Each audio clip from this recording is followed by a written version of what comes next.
get you into a state of heaven, regardless of what faith tradition you follow in earnestly trying to do that. It's such a disservice to humanity how modern Christianity has basically just made it so you could punch a ticket and go to heaven, because this takes constant prayer and vigilance and self-auditing, repentance, all of these things. We always talk about how an eternal hell of conscious torment does not serve God's glory whatsoever. If God has all knowledge, all power, so everything must serve some kind of utility, some type of purpose. So Swedenborg's model of hell makes perfect sense. When you grow up in religion, you're constantly being told, hey, by joining our religion and joining our church, you have accepted all the correct truths of the universe. And all the other ones are flatly false and you should not investigate them. It's like, hey guys, you know there's millions of recorded NDEs of people all saying the exact same thing, basically. To where I would just think, shouldn't the case be closed at this point? But Swedenborg didn't quite have that luxury in his day, and yet he very much was espousing exactly what people say who've actually died and come back to talk about it. So it shows me he really was going to these afterlife realms, clearly, and he was really having these experiences he's describing and learning these things. Swedenborg, he's a Christian reformer in a lot of ways. He actually said that there was a first age of Christianity that kind of has come to a close. But Swedenborg was very adamant that there was a new Christianity on the horizon that was going to really live the life that Jesus wanted us to do, and that was going to be something that really set the human race up for its best era yet. It'd be in our new Christian era.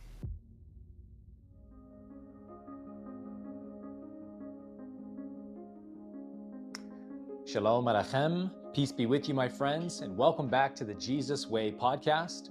I'm your host, Aaron Abke, joined alongside my co-host, Mr. James Benefico. And today we're joined by Mr. Curtis Childs. Curtis Childs is the host of Off the Left Eye, a YouTube channel dedicated to exploring the spiritual teachings of the 18th century mystic Emanuel Swedenborg in new, accessible, and contemporary ways. James and I have been a big fan of Curtis's channel for quite a long time now. And Curtis is a really engaging storyteller and has an ability to make complex theological concepts. Go for broke, boys. Let's get Fighter number 1 from Puerto, Mexico. It's Andrew Martinez.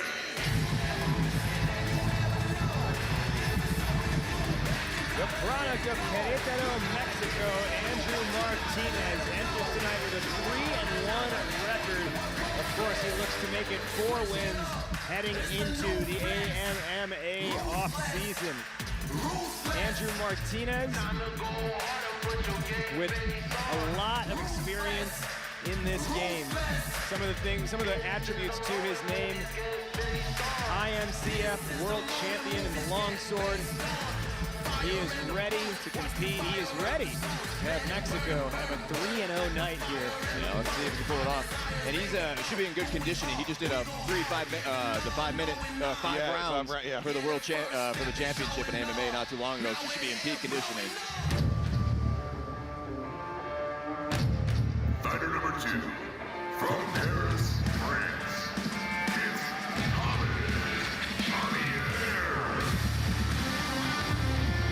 How's it going, everybody? Welcome. We are Ketchup and Mustard, and it is our pleasure to have the opportunity to bring you MK9 Top 8 here at Combo Breaker 2026, the first of a long line of all-in-together tournaments here this weekend, which are basically games that are not in the main lineup. We had MK1 in its finals last night. Now it's time for the all-in-together tournaments, and there is an all-in-together tournament for every single other NetherRealm game here this weekend. And let's not forget, Kerbo is actually a Combo Breaker champion for MK9 already. That's true.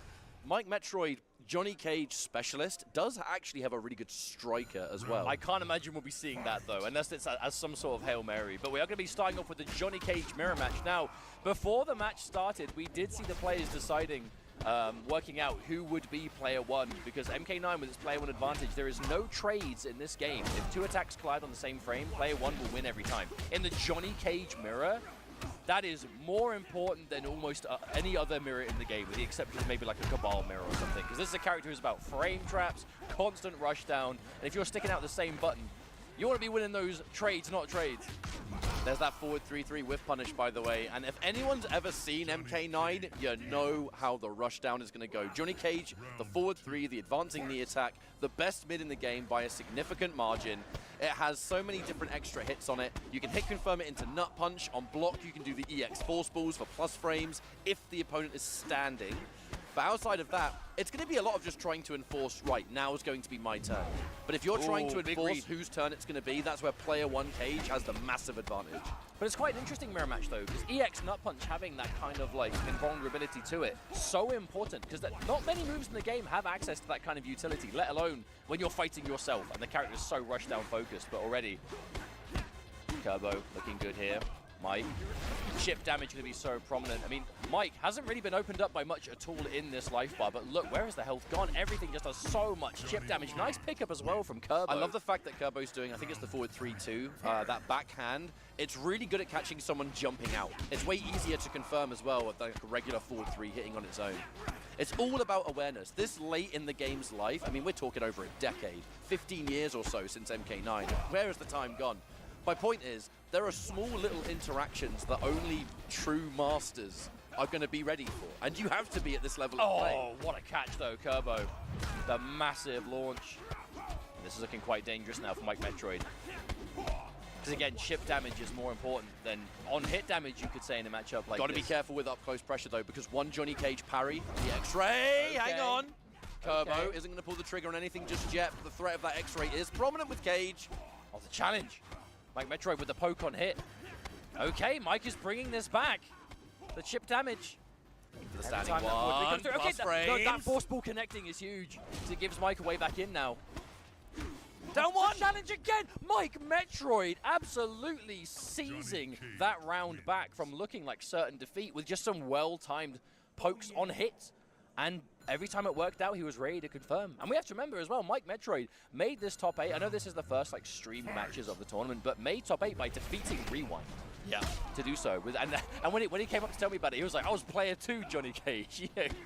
So not only did he defeat Rewind, who is the Vianality MK9 champion, absolutely bodying the both of us in that tournament, Mike Metroid did it with player 2 Cage. But I love how Johnny Cage players have to make sure, you know, because I feel like inherently, but yeah, but were you player 1? Instant discredit. Oh, what an anti-air though, Kerbo. So clean. Kerbo, a master of many characters in this game. Rocking the Johnny Cage here. Has always been confident in his Johnny Cage. But you're so much more able to go for those like counter low pokes. You'll notice every single time Kerbo's hitting a down 3, Mike is like repaying it in kind with either a down 1 or a down 3 of his own, both of which give Johnny Cage that breathing space to enforce a forward 3. And that's the magic button. Speaking of which, oh, nut punch. The backdash, whiff punishes from Mike. Drops the combo though. That should have been the round. Didn't catch out the extra hit on the forward 3-3. Yeah, that's going to be a tough combo drop to swallow right there. Oh, you knew that you were going to press the button. The backdash. Every single one of those really high jump-ins, by the way, you know they're looking for Toasty. As far as I'm aware, the Toasty, right, whether it appears, there's kind of like an invisible ceiling where if they kind of breach it, the chance for Toasty becomes quite prominent. But it's not going to work on like a regular uppercut on the ground. That's the level of knowledge that I sometimes forget in this game, you know, because a lot of these games have been around for so long. There's only so much memory you can retain unless you are regularly grinding, but not a problem for these players, as Kerbo is absolutely running away with this. Yeah, that's confirmed. And you're dead. Yeah, you have to break on him. You have to break. Because every time that nut punch hits, you basically have to add like an unofficial like 5% minimum on top of it, because there's going to be a chip damage. Every single time you get hit by that nut punch, forward 3's coming, forward 3-3 by itself is going to be doing God, he's in a sorry state, look at him! He's the winner. Pure definition of I'd hate to see the other guy. Okay, Kerbo tying it up though. Johnny Cage mirror, I mean what a way to start. Oh, can't say I'm surprised in the back 3. You have to, because it will absolutely chew up those advancing buttons. You make a good read on like a low poke or a forward 3, your back 3 is going to eat it for breakfast. Oh my lord, Kerbo absolutely running away, and very little you can do there. You know, you mentioned it in the previous games. Flawless victory. Johnny Cage known for getting those. Wait, Kerbo, flawless. Kerbo's the kind of player that will go for a babality sometimes. I don't think he will here. Depends on how well it goes. He's already blocked a force ball, so he can't baby here. I mean, correct me if I'm wrong, but I mean, Kerbo did do some babalities back, you know, a number of years ago when MK9 wasn't the main lineup, so don't be so sure. I think we should be paying attention to if Kerbo's blocking. Has he blocked yet? He blocked the force ball. Okay, yeah, okay. That's a question of how serious is Kerbo being? Is he going for the baby or is he not? Oh, there's that chip damage. So savage. And there is no chip kill protection in this game either. So all this chip damage could just straight up result in the round. Okay, confirmed, yep. Plus frames. Oh, okay, might get tricky. He's not going to flinch on that charged palm, though, and that should be... No, not quite. No, but look at the meter. He's got plus frames all day. He's got plus frames all day. Oh, okay. 2-1 to the not-so-young anymore, Kerbo. No, it was going to be quite difficult for Mike to do anything about that EX shadow kick, to be honest. And that was a calculated decision. Look at how happy Forever King is in the background. Did you see that smile? Look at him. He's a happy man. MK9, he's in that bracket as well. Hey, you want to talk about players who just never lose it at like any of the old games they play? Yeah, Forever King. I'm pretty sure Forever King is in basically every bracket this weekend. 5 plus frames. Oh, the 2-1. Instant break. I respect it. Oh, what a massive punish. Okay. And again, that doesn't look like huge damage, especially by MK9 standards. But you have to remember, every single forward 3 that connects is going to go into Nut Punch most of the time, and that Nut Punch is going to lead to chip damage. And that means meter build. And what is Johnny going to do with the meter? EX Force Ball, EX Nut Punch. So scary. And Mike with an instant swing of momentum here. Johnny Cage is a one-sided character, and if it's both, if it's the mirror, I mean, who gets that? Oh, that was a regular green shadow kick. Kerbo taking a massive risk there. Oh, standing 3 is plus. Ooh. Standing 3 is particularly good against the corner as well. I'm pretty sure, actually I was talking to Mike about this the other day because he was using a lot of standing 3 at the GGA casuals. And I think he said it's 0 on block, but it has weird pushback to it. Oh, I see. It's the illusion of plus frames. But, I mean, 0 is +1 if you're player 1. Yeah, true. We like 0 if we're player 1. Oh, whip punish. Now it's Cage. You gotta watch out for EX Nut Punch. You gotta watch out for the armored. Ooh. Oh, okay, another catch. Kerbo has to break this one. Oh, wow. Mike just went for a forward 3 raw by itself. That could have been a pickup. Oh, wow. Okay, Kerbo gets the interrupt. Anti-air. No! Oh, no! Mike Metroid messes up the anti-air combo. And this is bad.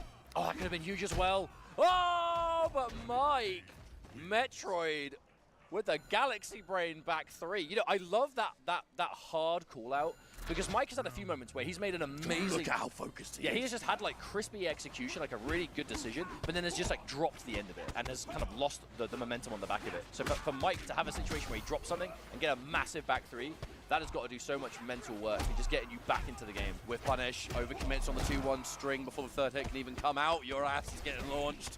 Now more plus frames. Oh! That's such a good line. These noises are just burned into my mind. I can hear them. It's the Johnny Cage. Oh! It's the Kenji. What about that? Oh, there it is again. Yeah, what do you do here now, though? Plus frames. Yeah, I actually think Mike may be taking the hit on purpose there, because at that point, I'm pretty sure it was guaranteed chip if Kerbo didn't mess up, and you do not want to be giving him any free meter. No, you don't. Okay, Mike. There we go. That's the whiff punish he's been looking for. Doesn't want to side switch. You want to keep the corner, so Mike opted to not go for the free jump in because he says, I mean, I'm going to put myself in the corner if I do that. That could easily go wrong. There's the forward 3, the breaker, punish! And by all means, that should be a match point on both ends. The EX Nut Punch for the extra damage. That's now going to be match point both sides. Winner of this gets winners finals. In this kind of tournament, that buffer is greatly appreciated. Mike really in the moment, though, gesturing to the crowd. I know you guys couldn't see it, but really looking for that support. He's really feeling it. Yeah, Mike Metroid with Kerbo, you look at the two people that they love this game. Uh-oh, we're getting mixed. Constantly backing off, looking for Cage to press a button. The breaker just says, get off me! Oh my goodness! 2-1! Ah! This is such a fantastic opportunity for Mike Metroid, going for the charge back to there. If that's fully charged, it does become unblockable, but you can dash cancel out a bit. So Mike looking for the read, but Kerbo, he is not biting to it. He was minus on that down 3 on block and decided to go in anyway. Kerbo scouting out with the forward 3 of his own. Oh, wow, the standing 1! The rest of it wins! Jump kick! Oh, but no, down 3 underneath. Kerbo, another jump kick. Kerbo seizing this one back if he can, but he is so at death's door right now. If he blocks pretty much anything, it's over. Oh, and the standing 1 anti-air to finish things off. Mike Metroid. You know, kind of getting scary there at the end. Kerbo looking like he was on the verge of bringing it back, but facing off against Insuperable, who, what name did he even Rampant Earth Obesity. Why is that? R-E-O. Shouts to Rio. Shouts to Rio. Soup's gone in with Kenshi because you know Biggs is going in with Sonya. Shang Tsung likely would get murdered by Sonya. You know, I'm actually quite happy we're seeing the Kenshi here, though, because it's rooftop day, so it's a nice long stage. But I feel like whenever discussion around this game happens, we always hear about, oh, Kenshi, undisputed top 5. This character's insanely good. But when the chips are down and we see modern competitive MK9, we don't really see anyone playing. So I'm happy that this is hopefully going to be an opportunity to see what Kenshi's doing. But in the hands of, in Super Bowl, definitely the chances go up. But Biggs, Sonya Blade. Biggs definitely is one of the main Sonyas we see these days. The down one, by the way, just in case. I think going in for the raw armor would get blown up by the armored cartwheel. Doing a down one first, you'd kind of match armor for armor. I like that break from Super Bowl. You do have a massive lead, but you do want to keep it. There's a lot of resources on the side of Biggs, and sometimes it does just take one massive jump in to start. And what a hell of a snowball in this game. But this is the Kenshi game right here. Super control in the neutral with just constant zoning. But this is why you kind of want to try and zone out Sonya. She has the best armored move in the game when it comes to armored cartwheel. So if you are at that up-close game, got caught challenging. Oh, you mean a safe, multi-hitting, combo-granting, advancing armored move? Yeah, it's pretty good. There it is! Not enough health to take it. Biggs. I think that shoulder was maybe done to think. I think I only assume in Super Bowl thought that shoulder would have killed. Because it was so likely that Biggs was going to go for that cartwheel. Down 4 military stance. Oh, I love down 4 is so good. You chuck military stance on top and oh my god, it's a nightmare. Yeah, Biggs getting the side switch too. You do not want to give Kenshi the space to work with, especially on a rooftop. Okay. Oh. But that is right there the Kenshi problem. Every time you get hit by the shoulder, it is full screen every time. And it's so fast. Regardless where you hit, it just gives him exactly the screen he wants to work with. But I will say, Soup has been dealing with not as much meter to work with.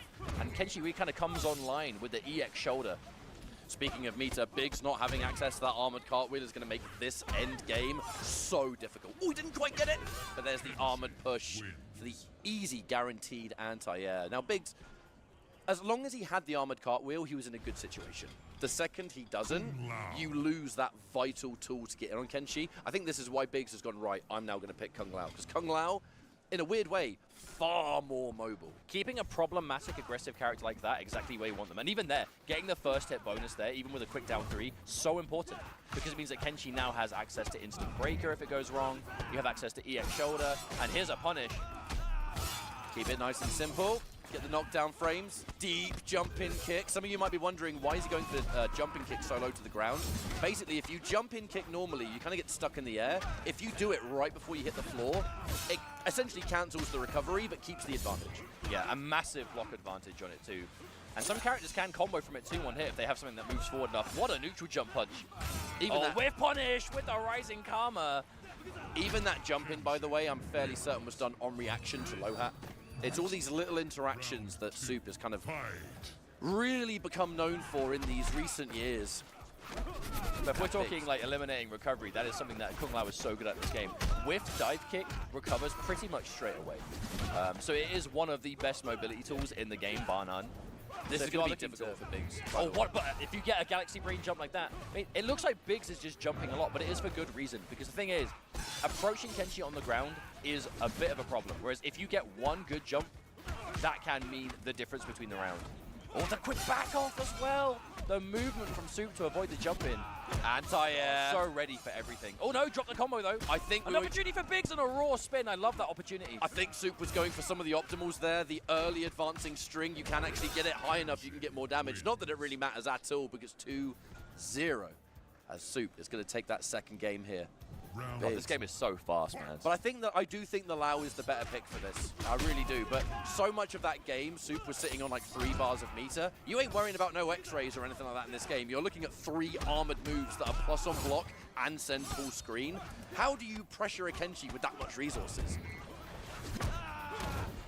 You can see that Biggs is trying to approach, whether it's teleport, whether it's jump-ins, but every single option is just being checked. Keeps it simple once again. You can get us a bit more damage on that situation, but I think we'll take the damage, take the knockdown, take the deep jump kick, plus on block. Yo, that shoulder is like +6.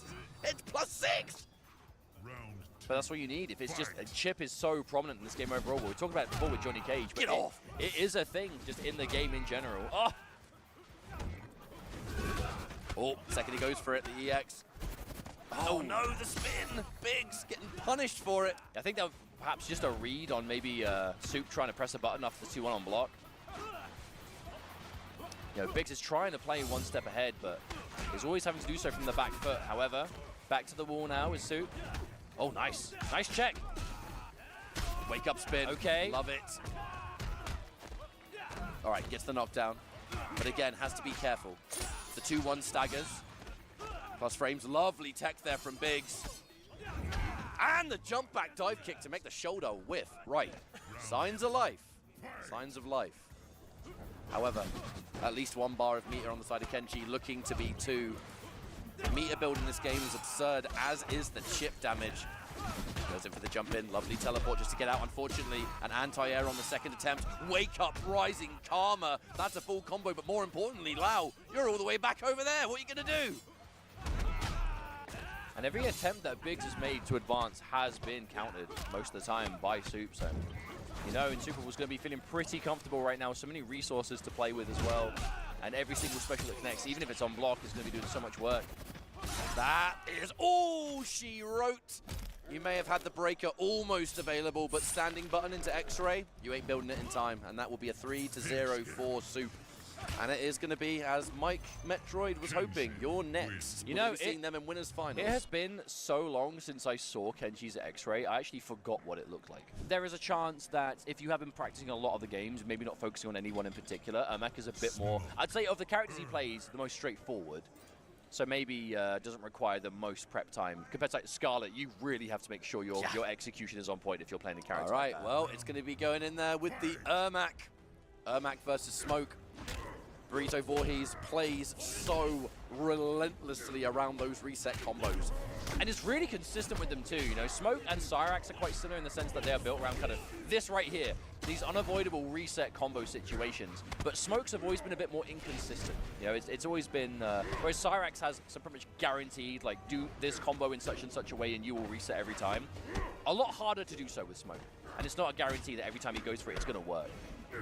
But even with that in mind, Burrito Voorhees is one of the more consistent Smoke reset execution players that I have seen. Unfortunately, drops that air-to-air combo, though, giving Big D an opportunity to really get himself back into this first round. However, though, right as you're about to move, goes for the Unbreakable EX Smoke Bomb as well.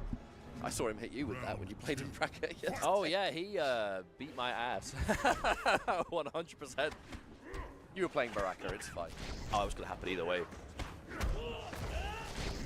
But thank you for giving me the excuse that I didn't take. Of course. Got you, bro. Smoke is going to be able to have that just constant retreating factor of the smoke away. But that right there, that back to that overhead, really is kind of the scariest string that Smoke has access to on the ground. And it's one of those things where you'll think, well, I'm just never going to crouch block because the only thing he threatens me with is an overhead. Well, that right there, that was just straight up getting clipped by the second hit.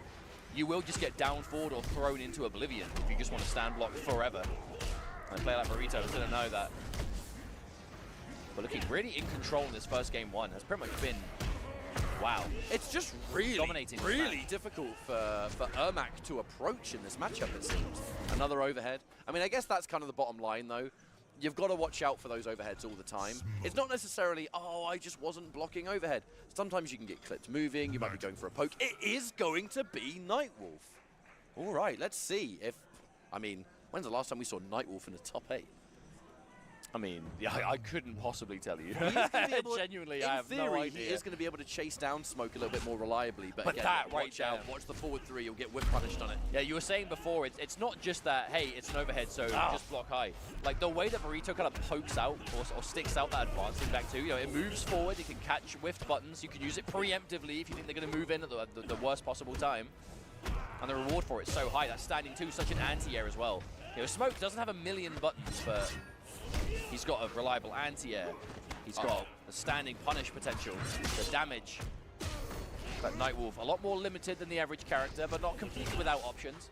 You know, the lightning does give him some pretty unique openings for a launch. Gotta watch out, though, those big jump kicks.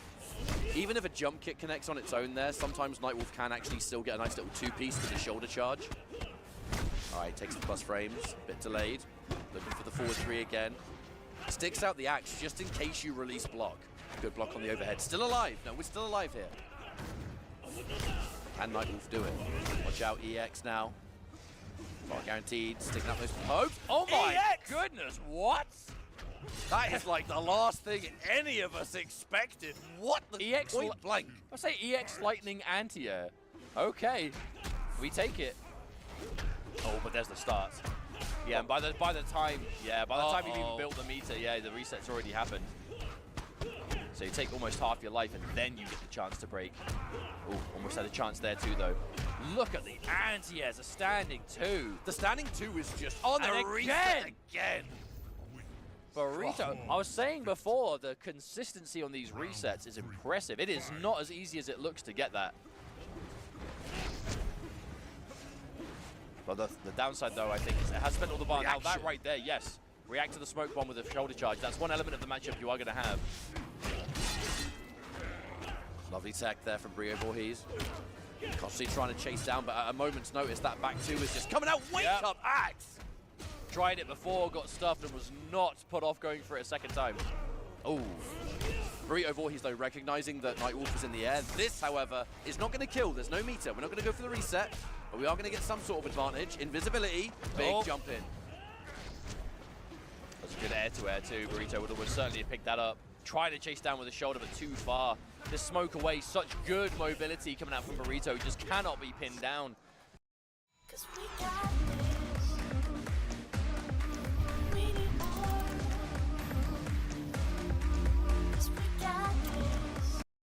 River King is having to spend the entire match just constantly chasing. Because every time, like, the shake is such a great anti-projectile option. So they kind of... What's going on, everyone? My name is Ketchup, joined by Mustard. You are watching the top 8 of Mortal Kombat 1 here, live from Combo Breaker 2026. Would you believe it that this is the first Mortal Kombat of many this weekend? We have to give like massive appreciation and shout outs to everybody on the Combo Breaker team, because there is so much NetherRealm over the next few days. It is the NRS celebration in the All-In Together tournament series in the ballroom just over there. We have every single NetherRealm game has a tournament and a top 8 stream this weekend. But in this room, it's Mortal Kombat 1, main lineup, main stage, Team Spooky Twitch. Welcome, my friends. We have a good few hours ahead of us where we're kicking things off with a bit of an EU showdown. What's this? We're in Chicago. Why is Kanamani and VGY on the stage? Because when I think of like the recent runs that VGY has had at Combo Breaker, he's had some pretty good ones. And I feel like that's kind of like a UK thing. You go and look back at the days of Foxy Grandpa, you know, old and washed up now, unfortunately. But, you know, when we look back at the days of Mortal Kombat X, he was the one that was kind of repping that UK flag and killing it. But now, look at him there. Look at him now. What happened? He's playing Invincible Versus, that's what. And also in our exhibition, which is going to be happening tomorrow evening, same time, just tomorrow instead. And in Mortal Kombat 11. Yes, that's true, as again we have so many tournaments to look forward to. But welcome everyone, I hope you're looking forward to a good few hours of competitive MK1. This bracket was pretty sweaty. We have had, again, the invasion of Latin America in force. We have Kanamani versus Video Games Yo, the EU showdown. 2 Trillion versus Lavender Rain. And the loser side, Moons versus Killer Shinnok. And Epic Zupa versus Rewind. So, immediate, kind of familiar for the year. You know, we haven't had as many opportunities to see competitive top-level offline MK1 as some other previous years. But earlier, we did have a little tournament called Frosty Faustings, also in the Midwest, which always has a fantastic showing for MK in general. But some of the familiar names here, right? The 2 Trillion, the Epic Zupa. You know, the list goes on from the players who maybe didn't quite make it to the top 8. The level of competition has been fierce. And I have no doubt that will continue here into this top 8 as we start things off. You know what I love about this bracket? It's as you kind of seem to get in that following year of prime time. You know, you kind of have the combination of players that have been around for ages, whether it's previous games, whether it's they hit the ground running in year 1. Whereas now, we've got some players that you might not really have heard of them when the game first come out. Give it a few years, they're now becoming mainstay top 8 places. Now, Homelander and General Shao VGY going in with the favorite. However, there is a lot of Homelander on his side too, so you could have a mirror match. Depends on how this game goes. It is always a mystery as to what character VGY is actually going to choose when the chips are down. You know, that Shao was a real personal pick, you know, a favorite, as you were saying. Kanamani, really on mainly the Homelander Pharah more than anything else. You know, Kanamani, we saw at the Anality, Evo Finals, Final Combat, you name it, he's been there in this game. There's that Pharah immediately coming in with the Homelander. And I mean, it's two peas in a pod. If you've watched competitive Mortal Kombat 1, the bottom line is Homelander is in the air all the time. Pharah's leap grabs airborne allies. And really, it's a match made in heaven. Speaking of which, first round, Kanamani. Now, these two have played each other so many times in tournament. I feel like recently, Kanamani definitely is getting the upper hand. Sometimes VGY has been able to take the win in various competitive settings, but a lot of the time it comes down to weird personal picks. We're not really seeing that here. This General Shao is born and bred. Hey, don't speak too soon. There are potentially plenty more matches to come in this set. You know, this is VGY not against adapting on the fly. And even then, there's only round one. By no means are we out. Kanamani, though, as consistent as ever. I like the combination there with the Striker cameo, by the way. Using the range of the axe to establish grenades plus frames guarantees that you drop the axe, then you go into hand-to-hand mode. I feel like against Homelander, you just want to rush him down, right? You get that hit up close, plus frames, plus unblock sweep, overhead low mix. But ambush cameos in general have been a bit of a trick for VGY to find some offense versus Kanamani historically. But immediately opened up. Yeah, VGY just couldn't really get anything started in that game. Kanamani was in total control the whole time. Not just that, but it was rough near the end. You got clipped, Striker got clipped, but he was trying to go for the machine gun, which costs both of your cameo bars. I mean, you're pretty much caught in a combo, and you've got no resources left. But wasting no time going into a restart match here. Oh, wow, that was like max range. Yes, it was. Kanamani, a master of the laser. And already has the corner, so scary. And again, that knowledge, that wake up from Shao, so scary, but it is a high. Kanamani covering it every single time. But you see the layers. There's a reason VGY did that wake up into machine gun, because even if you're low profile, the wake up, that machine gun will catch you on recovery. Oh, but again, the late grenade call lets Kanamani find the interruption and completely stops any semblance of Striker coming out and doing his thing, unfortunately. But that's the way it goes with these ambush cameos like Striker, right? There's a bit of startup to it. The later you call him, the more advantage you'll have on block. But if you do it too late, there's a massive gap which will be exploited. Kanamani, no stranger to this matchup. As you said, these two players have played so many times in the past and will no doubt play so many times in the future as well. VGY consistently just saying, I don't want anything to do with this axe. I need my hand-to-hand. It just gives you so much more aggressive options. Oh, that little micro dash in between too, VGY. I mean, VGY also does play a Homelander, so we'll have some of that specific matchup knowledge to look forward to. But again, really trying to get in maximum range, that standing 2 of axe mode. General Shao so strong, but you have to be careful because Homelander always looking to get that max range laser. Scary knockdown situation. There's no Pharah on the board, but with the damage required, there's really not much. There's one armor spent. Keeps VGY in the corner, knockdown. Really can't afford to get hit by anything else there. Okay. However, that is definitely going to be the round. Ow. A quick turnaround as well. VGY looking like after that armor interruption at the end, maybe not quite enough. I mean, this is probably enough, right? No way. No, you're definitely... Okay. The second you see the health that is above 1,000, there's always that doubt in the back of your mind. You're like, are they going to live with like a percent? No, well, there is also the kind of little test your might mini game, right? You know, mashing the attack buttons, making it more or less. Oh, tick throw. Unfortunate business. Gonna get knocked down now. Bringing him straight back into the corner, and this is where Homelander wants to be. It's crazy how many of these rounds, and Kanamani scouting out the wake up again. Gotta remember those wake up cameos. I mean, that baton may be plus on block normally, uses a wake up. Ooh, it's unsafe. Good pickup. Hey, VGY has consistently been on the back foot at the start of these rounds, but it's not slowing down in response. But again, back to the corner. This is the Kanamani classic right here. Anything mid-screen, we go to the corner. And again, VGY waking up with a bold down one. Hello. I mean, we're looking at layers. It's so likely that we might see that wake up from Shao. It's so quick. Ooh, with punish. Yeah, VGY with the reaction, still very much switched on, but you have to be careful. Okay, no. Pulls out the follow-up. Plus frames. Hand to hand. Overhead. General Shao does a lot of damage, but again, Kanamani went for the wake-up dash. I was about to say, did you see what Kanamani tried to do there? That was just straight up wake-up dash stance. That was the maneuver of someone. You know when you played someone so many times, you just start doing like the weird stuff. No, but to be fair, how many times, even though Homelander's armor isn't considered generally, amazing, we have seen it work a lot. Oh, hello. But yeah, the armor has been working out quite a lot. So if you're going to be blocking, expecting wake-up armor, that's where wake-up command grab, even if it's not normally something you would see there, could potentially work. But in this case, not going to happen. VGY did scout it. We go into game 3 now. And again, so many of these rounds start the same way. Kanamani gets that hit. The corner carry immense. VGY fighting his way out again. Tick throw. It's going to work out this time. Decent knockdown incoming, but we're looking at resources, right? We're looking at the fact that General Shao has the threat of armor. Striker's almost completely regenerated, and he is now. Okay, right, okay, yeah. Can he do break? Yeah. He is going to break. Waits for the EX axe drop to be used first. Punish! Uh-oh, that's going to be around VGY. That's going to be 1-0 in this third game. That was looking like some good break timing from Kanny, because as you said, waiting for VGY to spend the resources. Kanamani just entered Fatal Blow territory as well, but VGY now up in the set for the first time. Ooh, hello, staying in hand-to-hand. That was tricky. They want to be swinging. Can't say I've ever seen down 4 cancelled into regenerate before. No meter to confirm and extend. I feel like we definitely can see it. It just depends whether you actually want to stay in there. Oh, lovely escape. Big trade there.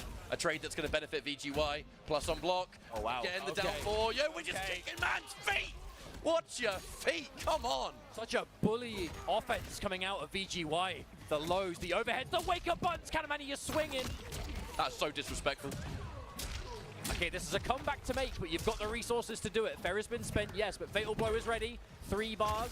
Potentially can take a risk. Ooh, Striker got that's huge. That's huge. Striker got clipped. The cameo is wasted, but VGY. Oh, how do you finish this off though? Kanamani just needs 1 significant hit. That Fatal Blow will seal the deal. There's no breaker for VGY. Oh my goodness. Commit. That could have been the game, but Kanamani. Whether it was, I don't know, maybe he was trying to buffer it, just didn't have the reactions, I don't know. The chip was avoided, but not gonna matter. Kanamani actually manages to find the turnaround. That was scary. That was scary. All right, 1 round each here. A little bit of that last breath. Plus. Consistent sequence at the moment. Oh! Yeah, VGY has been fishing for that launch so long, but no! Too far away. VGY finally manages to get the clean connect and this immediate combo drop. You do not want to be seeing that here. We are playing for advantage in the set. And that winner's final is getting so much closer. Oh, there it is again. The mix-ups on point, Kanamani. This is what we know from him. However, the damage output of General Shao is pretty mad, especially when you got Striker in the mix. If you get opened up, you can go for a combo breaker. Wow, but these down 4s. These down 4s. And that's why you're stuck in place. There's the machine gun into the overhead again, swinging out. These mix-ups and again the grab. That's it. Definitely it. And that'll be all she wrote for this game. Now, I mean, those low pokes, they're so effective against General Shao. Like, he's got the speed, he's got the reach, he's got a lot more faster buttons than you'd expect for a character that size, but there's one glaring problem.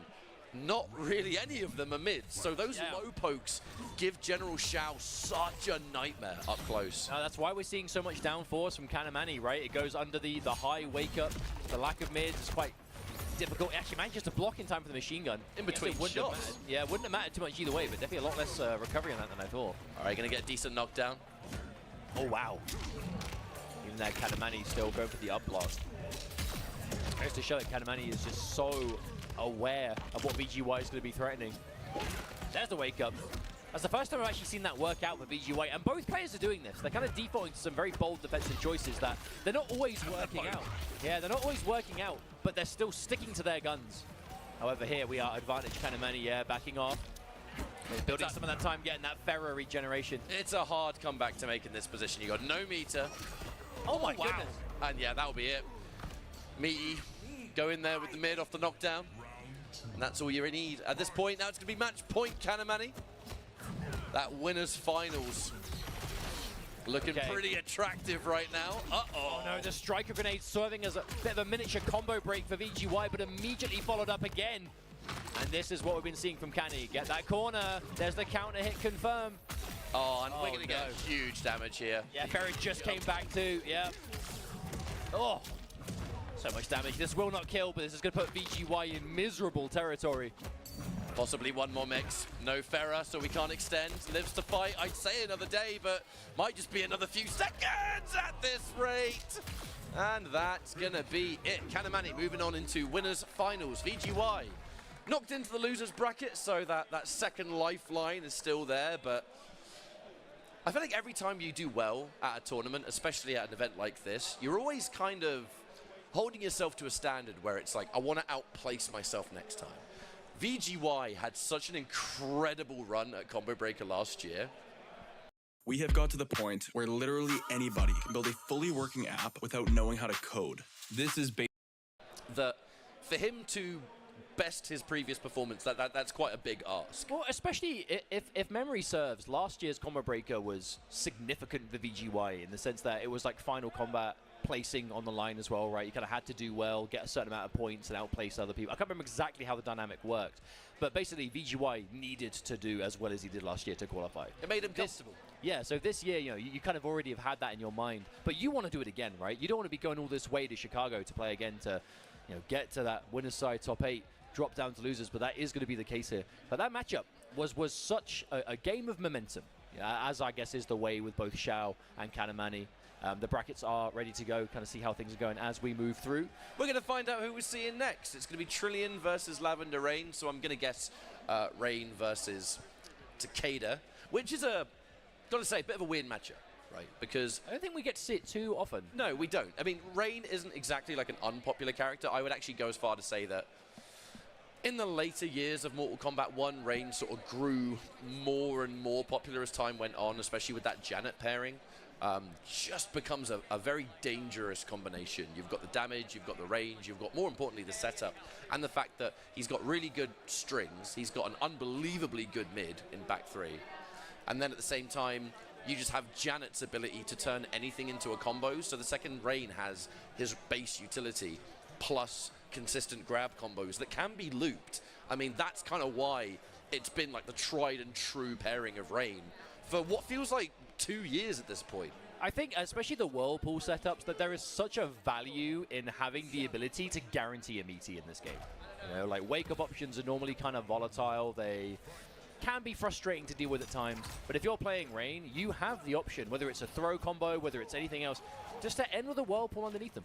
And that is something, especially from Trillian, thinking back to kind of the Frosty Faustings gameplay and the fact that we see the online tournaments, has been really important. And against someone like Takeda, whose defensive options, let's be honest, aren't fantastic, you know, doesn't have great access to great armor. His best defense is going to be what the Jax cameo gives him, because that is the specialty of Lavender Rain, is that Jax cameo. And I feel like it's fair to say Lavender Rain really kind of put this character, or this team, I say, on the map. I think that's just a straight fact. Yeah, and has been the kind of the go-to main Takeda player to watch at the highest possible level. You know, there are a number of talented Takeda players, make no mistake, but good lord is Lavender Rain always there, just making a statement with this character. All right, let's see how this one goes. Lavender Rain kind of looking to establish that range early. Okay. It's a weird matchup in this case because both characters have full screen options. Takeda's, however, a lot snappier, a lot faster, and Rain, I would say, runs the risk of getting interrupted on a lot of things. So from a distance point, I feel like Trillian, he's got to be the one to try and close in that space. Oh, but what a whip punish. And any of those normals that can link into that teleport launcher are going to be leading to severe damage. Lavender Rain, the reactions, but not wanting to overcommit. You do have to be careful though, because these are two characters who know a thing or two about whip punish. All right, that's a big pickup, Lavender Rain. We're going to side switch it. The Jack pickup, set up time as well. I was about to say, is there a route that potentially kills off there, but not even going to be necessary. Lavender Rain takes a cheeky little setup instead, taking the first round. And that's the scary thing about this team, right? You have access to really strong setup potential, but even if you want to just spend your resources and cash out, massive damage potential. Oh, hello. Here comes Jax. Yep, I like that option. Down one, just get rid of him. Stop having to worry about the ground pound. Wow, one-ish. Okay, speaking of damage, what are we seeing from Trillian here? All right, fully charged. Has to wait a little bit just to make that Whirlpool as active as possible when you meaty on wake up. Lovely throw tech there from Trillian. Block as well. And there's the break. Have to do it. Good situation for Rain, though. Back to the wall. Those back three combos in the corner. I mean, name your cameo, Rain's hitting like a truck. However, Lavender Rain fighting his way out. But wait. Down, down, up. Here comes Janet. That's the round for sure. Yep. Oh! Maybe not quite. No, but there was no fear there from Trillian. Very easy to finish off that round. That chip damage. Find what you got to get. Ooh, I like how Lavender Rain, every time we see him fishing for that back two, does not overcommit. You go for a back two one too many times, and Rain is going to be making you pay for it. You just don't want to get clipped by that back three. Oh, you went for it! Hello. Went for the back three, but Lavender Rain stuck out that 1-2 just in the nick of time. All right, knockdown sub, overhead low. Oh, huge down two. And the cheeky forward three cancel. I don't know why Rain has that, but I'm so glad he does. Oh, the dot. Oh, lovely crouch. And Lavender Rain, 2 jacks. Do you go for setup? No, I think you just died. Oh, no, you're dead. The double jacks. You are big dead. Oh, the drop. Trillian. A chance for 2 Trillian. Okay, manages to get the open up. It's the tight link. Okay. 2-1-1 into back three is no Fatal blow is there, Ketchup. Fatal blow is available. Do you find it? Oh, I think you do. 2 Trillion. The setup is clean, and it will absolutely do enough damage here. All right. Definitely, definitely, definitely. And definitely some more. 1-0. What I could say absolutely. For sure. Certainly.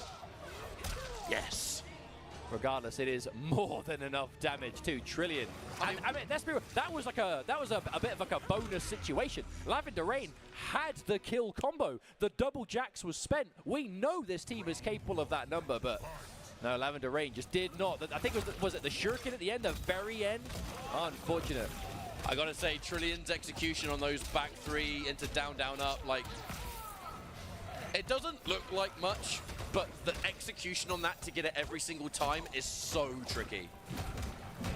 I'm just trying to think back to the end, like, was it even a combo drop, or did Lavender Rain maybe go for like a different shuriken? I don't know. Whatever it is. Either way, we have to move on. Game 2. Now, because Lavender Rain trying to reinforce something. Knockdown. It's no wonder we see the delay wake up. Lovely attempt there from Lavender Rain. The immediate hook grab. Ooh, but no confirm. The string was good. Ooh, the shimmy. The back fourth, but 2 Trillion. Oh, okay, the catch, the confirm. Yeah, you have to break. Now Lavender Rain back to the corner. Back three into EX Shuriken to keep him on the ground. That is such an MKX confirm. Oh, wow. I like the way that at this life as well, Lavender Rain, if you're going to establish that Jack's ground pound game, you can afford to set yourself up for getting hit at the same time, right? You got that life lead, you just need a little bit of damage, a shred to finish off. But will it be enough? Well played there from Lavender Rain. Yeah. No need to overcomplicate things there. And also, I love the fact that Lavender Rain had what could have been a pretty colossal mistake at the end of that game 1. Is unfazed. Completely moves into the next match as if nothing happened. That was such a sick pickup there from Trillian. Rain's jump 3-2 is got to be one of the best jump strings in the game. When you put Janet on top, it becomes so much better. It's just one of those strings, right? It's going to be good on block in general. Very easy to get any damage on hit. Kind of just a bit of a one-size-fits-all jump option, right? For the same mix-up again. Okay. Lovely read on the grab, Rain. Lavender Rain just refuses to be gripped. This is a tricky call to make. Trillian knows that the combo's not going to kill. Oh, just a big jump. Oh, wait a minute. Not again. Not again. A very bold decision to not go for any kind of break. However, with the meter that you now have and the fact that Lavender Rain does not have a breaker available, lovely tech that could have saved the game there for Lavender Rain. Oh my lord. It even looked like Lavender Rain tried to cover the jump option there by sending out that far Jax. Because remember, like Jax, that backbreaker, if the opponent's in an airborne state, it is going to hit them. But we saw it with Rewind.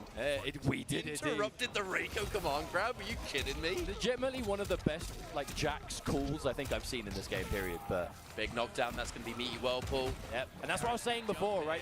That Whirlpool is so active. 140. Yeah.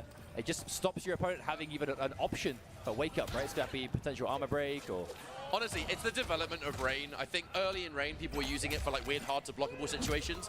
It has so much more value in just guaranteeing a meaty in this game and armor breaking. Well, that's not to say... That's the development. That's not to say it can't do both, right? It very much is just strong overall, but again, Lavender Rain now has access to corner setup. Just goes We'll say, low. Trillian's defense against these setups has been quite strong, because it's not just been a case of read the option and guess. It's the hard callouts. Right, but last time we saw just the jump out immediately. 2 Trillion not just going to sit here and deal with Lavender Rain's offense if there's anything he can do about it. Lavender Rain's throw techs have been absolutely on point so far, by the way. Speaking of throws, and just the way he's dealing with throws in general, because it's not just the throw text, it's the reads on them and going for the little ducks underneath for maximum punish. reaction! No, that was definitely... You had to forward dash out of it. That was so smart from ChunLi. And you'd done the back forward one, sees the fatal blow, and immediately dash cancels and blocks. Kind of a reaction on the reaction, I suppose. Massive! Layers! Yeah, trying to go around the break though, yeah. Grab damage at least by itself is going to be unbreakable. Fatal blow is still an option though, so you got to be very careful. 1-1-2, however, is going to give advantage. Trillion up on the set right now with that one round. But I mean, dude, look at those resources, or lack of, I would say, for Lavender Rain. Oh, it doesn't matter though, because the resource that matters here is the damage for Jax. And there's been 2 sets up, and there it is. First time I've seen a clean opening. Dude, third time's a charm. That's the 3rd time he went for that instant jump into the low shuriken. All right, big splat, big knockdown. Guarantees a jump. That's going to combo for sure. Yeah, Lavender really starting to mix up these options now. It's not just the shuriken, it's the EX shurikens as well. Delays into the overhead. Tricky stuff coming through. Massive catch on the back 3 though. 2 Trillion, again, so down on life, but refuses to go down. That's really awkward. Lavender Rain actually had 2 confirms. That's going to scale, however. It's not about the damage, it's about keeping momentum. Here comes the Whirlpool again. Oh no! Yep. There was no mix-up. Drop! Too far away, must have thought might have been a bit closer to the punish! That is gonna do so much damage. But you gotta remember, Jax is on the back end. We're getting 100 extra health here. It might not be enough. I don't think so. I think they're alive. Barely chip damage avoided. There was the EX. Oh my God! Absolute dismay from the crowd. 2 Trillion. So many supporters here who are just so desperate to see it work out. But Lavender Rain on the cusp of a fantastic comeback. 2 Trillion. Lavender Rain completely stopped. And there we go. Full catch on the back. 2-1. The long chains coming out. Lavender Rain. What have you got? Massive. Again, these hard call-outs from 2 Trillion. Not just going to sit there and block. It didn't quite work, but the showing that you are willing to go for like instant jump, neutral jump, whatever it is. Oh. Watch the nuts. Come on now. That is a skin-tight suit. Man felt everything. All right, 1-1-4. Trying to be careful with it. You can be a little bit more. You can be a little bit more bold with gaps in your strings if you against someone like Takeda who has rubbish armor. All right, Jax. One. Pick up. Hard knockdown. Yep. 2 Trillion. The throw tech again. You were saying before Lavender Rain, the defense on these throws has been immaculate. It's tricky to throw people with Rain sometimes because it's so likely you're going to go for that back throw. You want the Janet combo. But this is where it gets dangerous, right? Every time that Whirlpool's on the screen, is it going to be used for setup? Is it used for meaty? Who knows? But the catch, Lavender Rain with the adjustment, and that is going to be a second game on the board. The Brazilian legend in the making. This is not even close to the first time Lavender Rain has had a round like that, by the way. I'm talking the scramble, the crazy clutch moment at the end. Even in the last hour or so, we've seen Lavender Rain have quite a few of those. But at the same time, you know this is a win that 2 Trillion is going to want. Lavender Rain, a player who is a household name in competitive MK1 at this point. 2 Trillion. Like those who know 2 Trillion, who have seen him play in these online brackets, like Frosty Faustings here, whatever it is, we know this player is fantastic. And you know that player is going to want this kind of massive result, especially a win over someone like Lavender Rain. Will they be able to get it though, 2 Trillion? Oh no! Jax, Lavender Rain, just these preemptive calls. But the preemptive calls serve a really good purpose in this matchup. You'll notice we saw it at the start of the round. What Jax is doing, it's not even to get a gotcha grab. He's running out and tanking the lightning ball and is giving Lavender Rain a punish on reaction. It's fantastic because it's not every day you see a player who is able to use the cameo as kind of an extension of their main character. Not just there for combos. I mean, look at that. That's used for setup. You're going to jump away from this? No, you're not.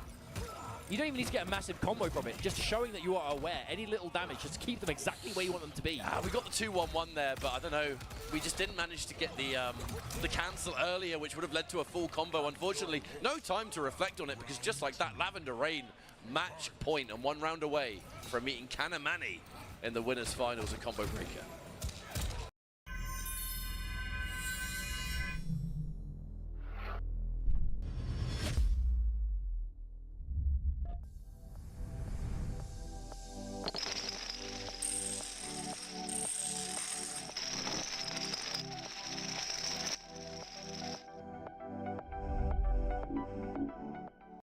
Punished! Flawless block. Yeah. You know, you don't always see people flawless block that 1-1-2. But I'm not surprised that Lavender's doing it. You know, this player's defense has been a real highlight every time we see him play. Because again, I think if you're playing a character whose defense is bad, lovely fundamental defense has to make up for it. Ooh. I don't know what was going on with Janet there. I think that up the wall, maybe.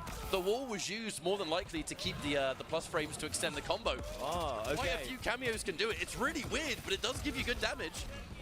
All right. This is that momentum though to Trillian. Build the meter. Big knockdown as well. Jax takes the hit, but Takeda, he is out of there. I mean, there's no Jax here though. So the setup isn't going to be quite as strong. I mean, it's still there though. Yeah, but without Jax to follow up, only just came back. Yeah. Massive advantage. Flawless block keeping Lavender Rain alive, but needs to do so again. Flawless block. There's so much plus frames though, it's continuing to prevent the chip damage. There's the down 3 though. Trillian still alive. But even a flawless block on that final projectile, you know, Lavender Rain. What? Dash up. Uh-oh. Watch out, there's the back 3. Okay, yep. This is a big opportunity. I gotta say, Trillian's execution, you know what, I'm not even gonna say it. I'm not gonna commentate his curse it. I'm gonna shut up. No confirm on the 1-1, but still a good situation for 2 Trillian. That is the final Janet for now, but this momentum is a rolling. Lots of chip damage being dealt at the same time, by the way. I'd say meter build, but it really doesn't matter with Trillian sitting on 3 bars regardless. Gotta watch out. Oh, that dash up. Oh, I love that though. Lavender Rain perhaps reacting to the micro dashes forward. God. I know that down 2 did not hit Takeda, but Jax getting hit by it, that did a lot of damage. Oh, ooh. Gotta watch out. No, Lavender really trying to space these max range normals, manages to find it. The 2-1 opening. No breaker. This is a bold choice because you are gonna have to hold it. No, you can't break. You can't break. Oh no! And this is doing enough damage, right? The scaling, yeah, this looks like it will do more than enough again. 2 Trillian holding on to the break at the end, but would not have a chance to spend it otherwise.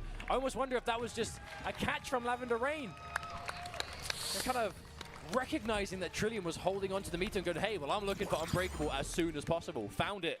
And that is all she wrote for now. That is winners finals locked in for Lavender Rain. That was such a difficult decision, I would imagine, at the end there. So Trillian clipped by that Takeda confirm, and then you have to look at the situation and go, right, I've got a breaker. I would say in that situation, fair to say, was considerably in the lead at the time. You get caught by a combo, and it's like, right, I'm going to hold on to my meters. I'll break next time, right?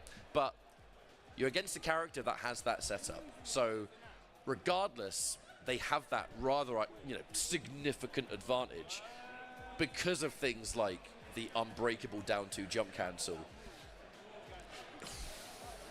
I don't know. I feel like that's you look back at that situation and think, should there have been a combo breaker earlier on? Just remove that situation. I mean, hindsight is easy, right? Where you look at something that didn't work out and go, oh, you shouldn't have done that. But I mean, you can never always, or you can never assume exactly what is going through the player's mind at the moment, right? But that's gonna be that was only winner's side, right? We still have the losers bracket left to go, which is what we're doing now. We have Moons versus Killer Shinnok. Coming up in the loser side, who will actually, the winner of this match will fight against 2 Trillian, who is still in the bracket, just now dropped down to losers. But what a fantastic tournament so far. I was looking through the brackets before we came here, And I didn't really know what to expect, because there's been a lot of buzz around this event in terms of like the NetherRealm kind of legacy exhibition that's happening tomorrow, the All-In Together tournaments for like all the NetherRealm games. I feel like discussion around MK1 here kind of got lost in the sauce somewhat. Maybe I'm just speaking, you know, for myself, but looking through the bracket, I did not realize just how high of a caliber players we would have here nonetheless. We have had a juicy tournament. There have been so many good players who have been absolutely just duking it out, and it has resulted in a really fantastic top 8. So far, so good. I think you kind of just have to look at it like the situation for what it is when it comes to Mortal Kombat 1. This year, Combo Breaker is when you're looking at kind of like the competitive roadmap and big scale events that have Mortal Kombat 1 in that lineup. Combo Breaker is the biggest one. And not just because of that, but at the same time, Combo Breaker has always been just the home of Mortal Kombat, the home of NetherRealm. You know, so consistently we see the devs in attendance at this event. They love interacting with the community, seeing people enjoy where all the hard work and the hours and the sleepless nights goes into. I mean, it's a very special event for so many reasons. So being able to have MK1 here, you can recognize pretty much every single player in this bracket. It was a really good turnout. Hey man, I gotta say, killers from all over the world, and this is just the beginning. Oh yeah, this is day one. Bajillion other NetherRealm games this weekend. Yeah, there's a top 8 for every single NetherRealm game here this weekend. So if you are an MK fan, NRS fan in general, Injustice 1, 2, whatever, there is going to be plenty more to look forward to. But here, we have Moons and Killer Shinnok. Killer Shinnok making the top 8 on the back of a very intense reverse 3-game sweep against Bacon Lord, which was definitely one of the scarier matches going into this finals. And Moons putting on a real display with this ghost face. The guest character showdown. I'm going to be honest with you, man. Ghostface was my favorite guest in this game. Oh, he's terrifying, though. Everything's a restand, everything's a mix. Exactly, and he just absolutely overwhelms, and you never even feel like you're safe, because if he's in like one of the different forms, he's just going to teleport right back out of it. Well, I always felt like Ghostface was more of like an MKX style guest character, right? Because he does have the overhead, the low options, the restand. Obviously, the horror themes. Pointed. You ever see someone whiff so bad, you just point at them? I mean, it's probably easier if it goes half screen. You know, not taking anything away from Killer Shinnok, but you can whiff punish with a point if said point goes a lot further than the average pinger. Yeah, well, you know, T1000's cheating, isn't he? Yeah, he's up there, don't play fair. Oh, okay, yeah, we saw Moons go for a few setups off of that top 8 qualification. Doesn't quite have the Scorpion available, so we're not going to see a combo from that. It's very rare that you see Scorpion be, you know, I would say for some people one of the more premier cameos, but with Ghostface, man, Scorpion just gives you so much damage and so much extra mix. Not just that, but the utility of the retreating spear, the overhead confirms. I mean, look at that, come on now. Oh wow, what a catch. Spend the second. No, gonna keep it. Hold on to it, you might need to escape. Oh, never mind. Uses it for the sweep. Oh wow, the anti-air with the porcupine. We have Tremor available. Hang on, wait, Tremor available, that's the game. And that was unnecessary. Yeah, he's like, I'm not watching that. I'm not watching that, you crazy. I got video games to play, dude. Killer Shinnok definitely been putting on a good show so far in this tournament. He has been playing a lot of Quan Chi in, I say recent months, for a lot longer than that now, actually, in hindsight. The first time I ever commentated a Killer Shinnok set, I commentated as if he wasn't Quan, because I just did not expect him to play it. I got it wrong the entire set. I think I remember that. Was at Final Combat, wasn't it? Yeah, it was. That was not my finest moment there, mate. But Killer Shinnok, yeah, we're talking NRS legacy. Look no further than a player like this. You know, a Combo Breaker champion, MKX. Mortal Kombat X, my friends. Now Killer Shinnok with the crystalline back in the day. It's kind of cool seeing Killer Shinnok go back to the Tremor, even if it is just via cameo in this game, to be honest. Welcome back, my old friend. Indeed, the return. Oh yeah, it's crystalline, look. Oh my goodness. Yo, Shinnok uses the kind of like the spines way more with T1000 than I'm used to seeing. Well, so much of Killer Shinnok's mix-up with this character come from the teardrop. Yeah. Like the splash. You so rarely see T1000s kind of build almost their entire mix-up around it. A lot of the time it's just overheads and lows from strings built in, maybe a command grab, but he just seems to so much prefer those like instant overheads, last-minute drops. But a fantastic choice, though. Oh, the reset. Yeah, that's the cheeky stuff. I think you're dead. I think you're dead. Oosh. I love how that was on the back of a really just bold defensive play for Moons, right? You get put in a situation where you're looking to block the standing 3 string. Is it overhead? Is it low? To have the knowledge to like let go of block and let the command grab whiff, like that is specifically what you were calling out. It's hard to make that decision. It is a hard character to fight. That was such a late release on the Tremor uppercut as well. Like, we're establishing those mind games already. Do I spend it or do I just put Tremor out there to threaten it? Lovely pick up there as well. Janok forces the break out of Moons. Immediately in there with the spiky stuff. All right, knockdown. Hard knockdown, might I add. Good block on the overhead. Keeps Moons in the game. Catches the low sweep. Scorpion ready once more, but do we save it? Yes, for the next mix. Oh, wow, the jump kick just straight up connected Moons. I mean, this is exactly what you want to start this kind of comeback. Ah, That was a read on the grab, I think. I really do think that was a read. Tried to catch him jumping, perhaps. Janok said, you know what, I've had enough of this. I'm going in with my armor. Scary neutral to play. Moons can be so explosive with this character, but at a moment's notice, you've got those far-reaching buttons of the T1000. You've got the immediate teardrop with the spiky stuff. no, but it's such a brutish neutral style that Shinok's going for, right? As soon as Tremor's there, we're just going for that porcupine, and here comes Tremor. And it's just total neutral control, at least until it connects. Successful grab there from Moons. Breaker from Shinok. Oh, and again, as soon as Shinnok imagines an anti-air is going to come in, out comes the teardrop. But Moon's still looking good here. Scorpion's ready, the meter, the whiff punish. Yeah, Shinnok catching. Oh, drops the low stab. Missing out on that restand can be pretty huge. Not that it really matters. Shinnok says, you know what? I don't really care that I've dropped. We'll just call it a reset. Oh! Okay. That's going to do so much damage. No! Missed Too it. early, It too turned early. into- Oh, wow, that's a combo drop turned into a reset. Oh, he went for it all there. Unfortunate indeed. No, that has got to be a heartbreaker if you're Moons right now. The drop of drops at the worst possible time. It just looked like the Scorpion came out marginally too early. By the time you pressed that button, it had already disappeared, it had recovered, and The problem is, though, combo to be had, and then it's so tempting, isn't it? When those kind of things happen, you go for the grab because you think it's unexpected, but how many times do we see it just not work? Yeah. That spur of the moment, it's almost like muscle memory takes over. but the problem is that is the kind of mistake that just feels bad. Knowing that it was just your own execution. You just have to shake it off, move on. As Shinok now 2-0 up here in this loser's bracket. Certainly no time to reflect because we went straight into this next match. Shinok 2-0 up. Successful armor means you haven't got to spend the tremor. Going for it again, actually, this time with the block. You can stay safer. Calls it in so late, actually. Moons with the pickup. There's the jump bounce. Side switch as well. We're going into the Kira mode. Doesn't quite get the cancel, but I don't even think it really matters. He's mounting a good comeback here, but the grab comes out. Thankfully, no tremor, just a big knockdown. Oh, but the teardrop at the last moment. A drop combo, though. Ah, an opportunity perhaps handed to Moons, but wasn't able to make the most of it. Shinok now match point. Honestly, Moons has just... His choices of rushdown options have been so on point, but I just feel like one mishap, one drop, one thing that doesn't go right, and Shinok just runs away with it. Okay, no. Continues. I mean, Moons is playing the way he needs to do it. What a whiff punish! Yeah, clean. But this is what you want. You need to clean up the execution, get the restand, get the mix-ups on deck. That's what this character's built to do. Oh, okay, no, we're in the Cobra stance. The Enforcer.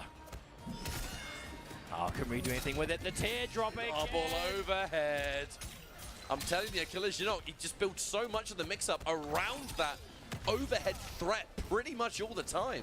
Potentially the final break opportunity. Tremor's back now on the low again. Shinok looked so comfortable in the entirety of that set. Tell you what, that was a valiant attempt from Moons. Yeah, It really was. it's just, you know, I know it's the kind of lowest hanging fruit, but the combo drops. Combo drops on a character like that are so punishing. Your Ghostface, he is built to get the hit, do your damage, restand them, go for another mix-up, right? The tried and true, restand, get rid of the wake-ups, go for a mix-up, rinse, repeat until they're dead.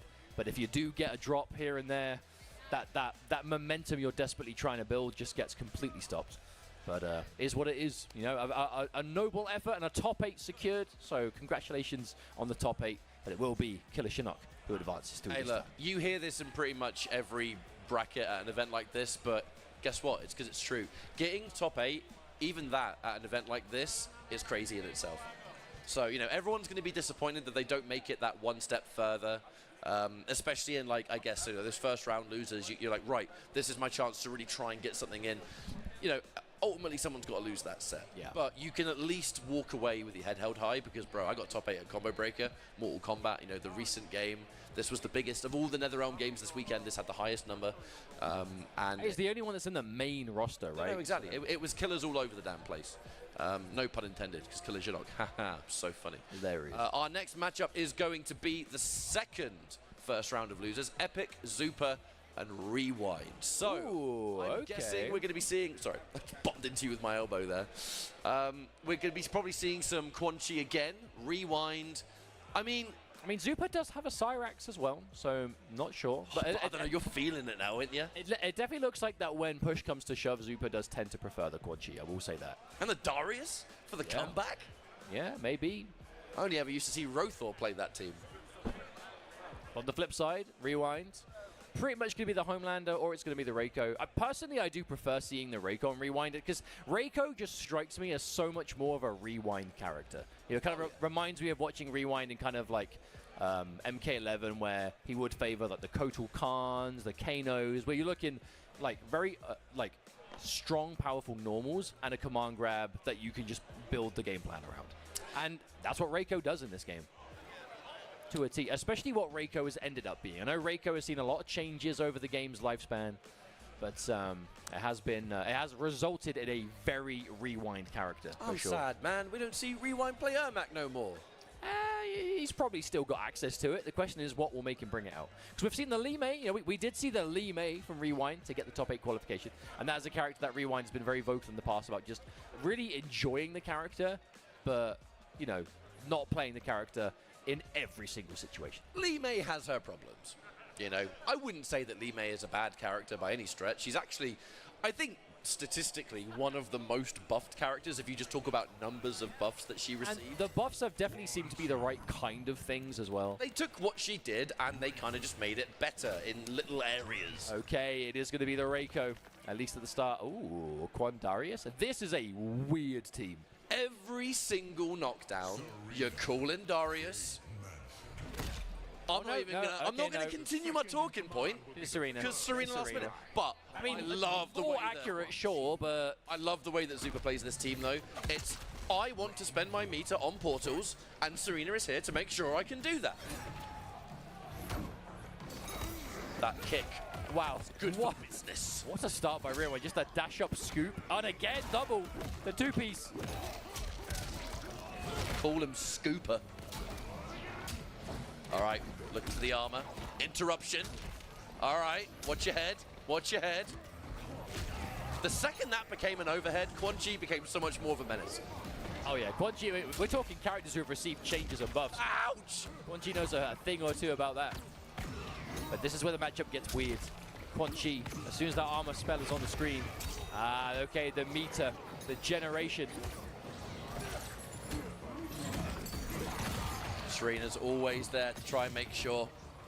If you can get all of these armored spells, Standing 4's going to do it. Takes that first round.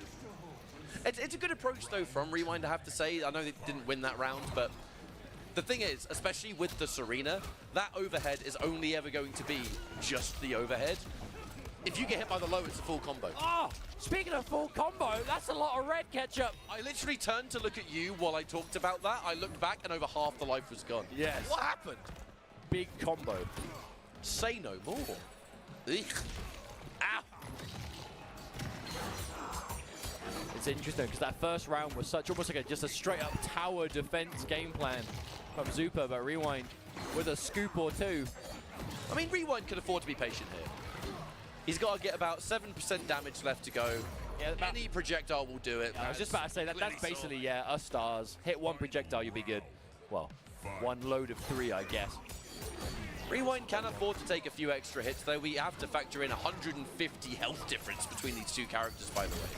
Oh, I like how when the armor spell's up, we're seeing Rewind go for a lot of the stars, because you get a hit of armor from the armor spell, but only one hit, and the stars, they throw 3 of them. So that is going to be your best chance to plow through it in the neutral. Only will those stars break the armor, but so many of Reiko's hit confirms involve that running stance. Everything pushes you forward. If that armored spell is behind you, even if Zupa is trying to move that armored spell towards, he's going to outrun it. Big jump. Oh, the preemptive standing 2 from Zupa, though. Perfectly timed.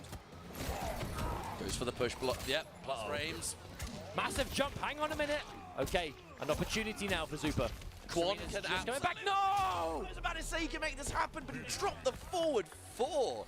Oh my lord, that is not what you want. No, I do hate to be a broken record, but again, it comes back to those dropped opportunities. If you are in that kind of situation, you have to make a comeback. You've got some momentum going. You cannot afford to have those drops happen, especially against a player like Rewind. Because as soon as Rewind sees that weakness, he is going to pounce. I'm not going to lie, I like this choice because Darius, look, you ain't going to be getting all your meter back and all that Serena stuff, but Reiko, he's crushing that armored spell anyway. Darius is going to be all about any single hit you land, it's mix-up time. I feel like Zupa is going to be so much more built around landing that hit and then just mixing you up constantly. There's also something good about this team in general, though. ChunLi, like his own defense. Oh, tricky mix-up. You're going to see that a lot, man. It's the bread and butter of this team. Yeah, ChunLi's own defense isn't great. He's got slower buttons than most, he's got lower health than most, and he's got bad armor. Darius gives you HP, and he has a really good wake-up attack as a cameo. So it kind of, I'm not going to say it fixes the problem for Quan, but it definitely helps him a lot. It addresses a lot of his weaknesses. Like, that is the bottom line. And then to add the cherry on top. Oh, that's not the hard call out from Rewind. The running stance right as Zupa wants to set up the bone cage. The bone temple. Overhead.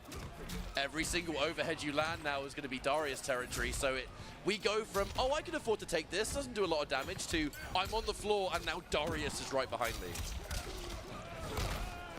Not too bad for Rewind so far, though. Pretty sizable lead. Happily going to take that meter, let him spend it. Oh, wow. That actually just pushed Darius forward. I've not seen that interaction. Strange, but Rewind looking good. Walking back to ChunLi. Oh, okay, Tremor got hit. Okay, he's going to be gone for a while. But what can Zupa do? Immediate armor! Armor meets armor. And Zupa wins the interaction. Armor's out again. And again, as soon as Zupa checks that armor's about to be active, immediately commits. A Rewind, in that situation, he's going to be approaching with 2-1. The really quick punches can crush that armor. In the right situation, mind. Plus frames, overhead now. Yeah, Rewind has done overhead. The plus frame back fist into overhead almost exclusively. But it is a read. What are you going to do? Decision to be made. I mean, hard to make a decision now when Quan is sitting in armor. Oh! Darius as well. It's taking the meter. Oh! Damn, Rewind could not break there. The armor spell taking away every single time. And that double overhead at the very end. Look at that. Yeah, this change has definitely been useful. You are seeing the utility, right? The Darius, the mix-up extra you're getting. Again, you were saying before, every time you hit that individual overhead, here comes Darius, and now, okay, what am I doing now? Against Reiko in particular, when you're Quan, like Darius is just giving you more for the matchup. It's no wonder Zupa wasted no time going straight back and picking it. And there's the wake-up attack in motion. It's so good. All right. Oh, wow. Some of that meter keeps the armor, but again, I love the use of the stars to crush the armor. Hard to block. Low overhead, goes in for the 2-1 just for the bounce. Empty jump from Rewind. Scoop him up. Yeah, Zupa was trying to look for the up block there. Rewind being careful, and a massive catch Zupa. Can't break. The spell's under. Can break now, however. Rewind had to save his skin. I mean, that was going to be the end of the round. I don't think that Zupa could have gone for... Oh, wow, what a catch. I don't think that Zupa could have gone for Fatal Blow off that combo there, because I think Darius was still on the screen, or still quite close enough to it, but regardless, wouldn't have mattered anyway. The dash-up grab, okay, Rewind. You know, I like that, because the grab animation's quite long, so it's going to waste some of that portal time. It's pretty common matchup tech against ChunLi is to throw just to make sure the time's gone, especially if he doesn't spend meter on the spell. Unlikely that we won't, though. the increased utility of just having that spell out for, I think it's about triple the time. Way It feels like an eternity if you're on the receiving end of it, but Rewind has some patience, playing around it well. All right, we are going to get armored. Wow. It's actually close enough for that armor to still be active. I thought maybe Rewind had danced far enough out of it. And again, these mix-ups have been so good. Here he is again. The jump back, I like that from Rewind. Just because Darius has been called doesn't mean everything is going to hit as a meaty. If they hold it, or if they're going for the options. Oh no! Wow! Couldn't get the running stance. We really haven't actually had a chance to see that green spell used too much. Oh, the quad overhead. Speaking of which, there comes the EX skull. And Zupa, looks like Zupa is not done with the bag of tricks yet, as the green spell is starting to get introduced now. Difficult choice to make. If you're going to go for the green spell, though, it is going to cost you a bar, and so consistently, Zupa has only had 1 bar at a time. That's the first time in a hot minute that Rewind has found a clean opening there to actually spend the cameo, get some big damage on the board. Because so many times here that Rewind has got a hit, the armor spell is there. I mean, there it is again. And Rewind's having to end that offense early. Wait a minute. Wait a minute. EX. Oh my goodness. Even with the 1,000 health.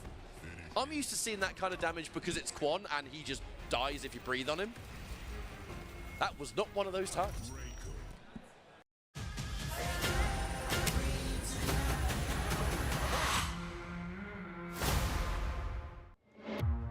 Agent Strider, why did you join the Bureau?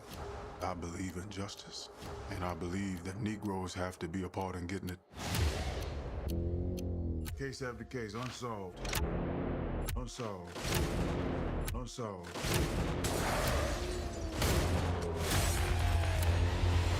I can do more than sit behind a desk. No one's talking to the FBI. Not willingly, that is. So what do you want to do? Something unorthodox. You will be partnered with someone tied to organized crime. This is a crazy matchup to see so far because you just look at the different levels of utility with these two characters. And we're starting to expand. We were talking about layers earlier. Well, the thing is, again, just because Darius has been called doesn't mean he is going to hit you meaty. And every time Rewind is sitting there trying to block, he's getting opened up. So if he is recognizing a situation that, hang on, you've done an option into Darius that doesn't, I don't have to sit here and respect it. We're seeing Rewind begin to work that out. Oh, there's a catch, and that armor spell's nowhere near. Yeah, I mean, it's moving, but it's too late. Wait, no, is there enough time? There's no way. The armor spell moved across practically the entire screen and was still active long enough to proc the armor. There's a reason Rewind was looking for the down two. Oh, no! Oh my lord, that was so cheeky! Is that the first time all set that Zupa has established the EX technical low? Yeah, because it's 2 bars, mate. I mean, it's dangerous, right? Really expensive. But it works. If you have the resources to result in a kill, fatal blow. There you go, job done, Zupa. I was saying before, the bag of tricks is not empty.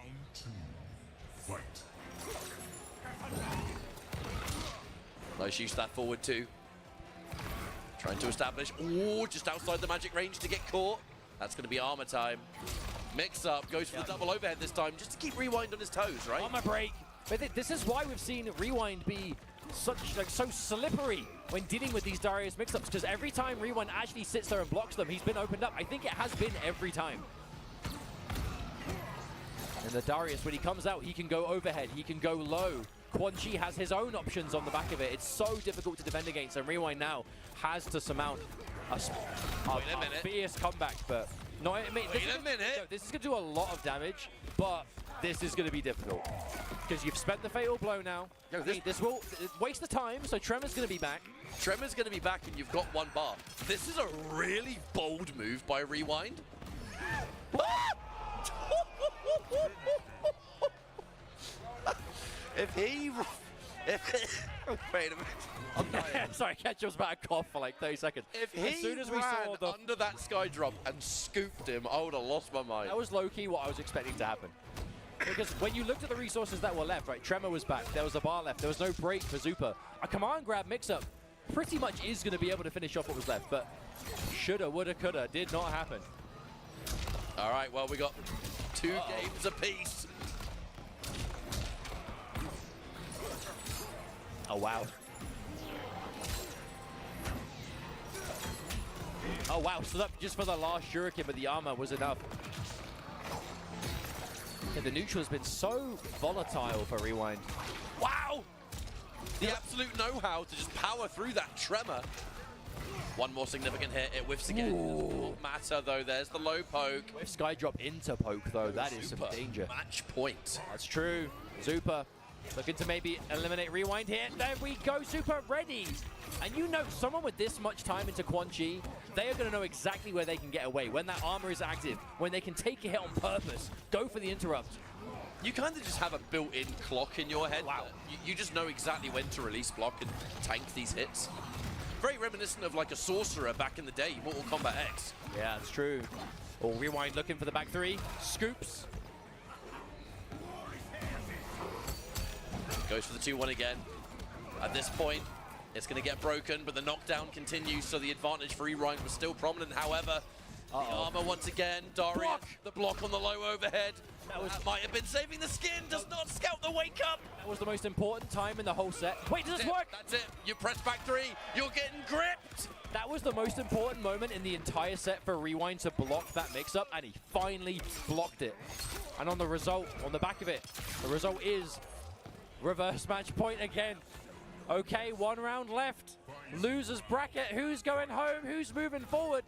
Quan Chi, Reiko, let's get it. Zupa. Did not want to overcommit there, that portal was far too close. Unfortunately, caught by the low overhead again. Purple portal time. It's not just the damage and the size of those hitboxes, it's the meter that Quan's gonna build. Another Darius wake up. Get back there, mate, I've had enough of it. Oh, wow, just could not jump over at the very end. And there it is again, Rewind forced to break.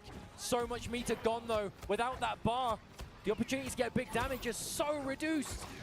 But you have to respect the armor is there. Okay, Zupa manages to catch again. This is looking so good for Zupa. Armor spell again. The armor! For it. Still alive, but barely. Never mind.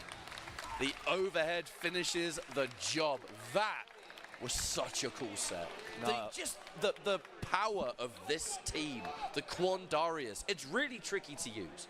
Like there's so many different things you can do with it that's high maintenance. But in this setting, I mean, come on, Zupa. Oh, but just look. Over the moon. You can tell that Zupa is just, yeah, like you said, over the moon with that result. That was so well played. The adaptation, the change to Darius, just the neutral control, just fantastic. And Rewind, you know Rewind is here to play a lot of games this weekend.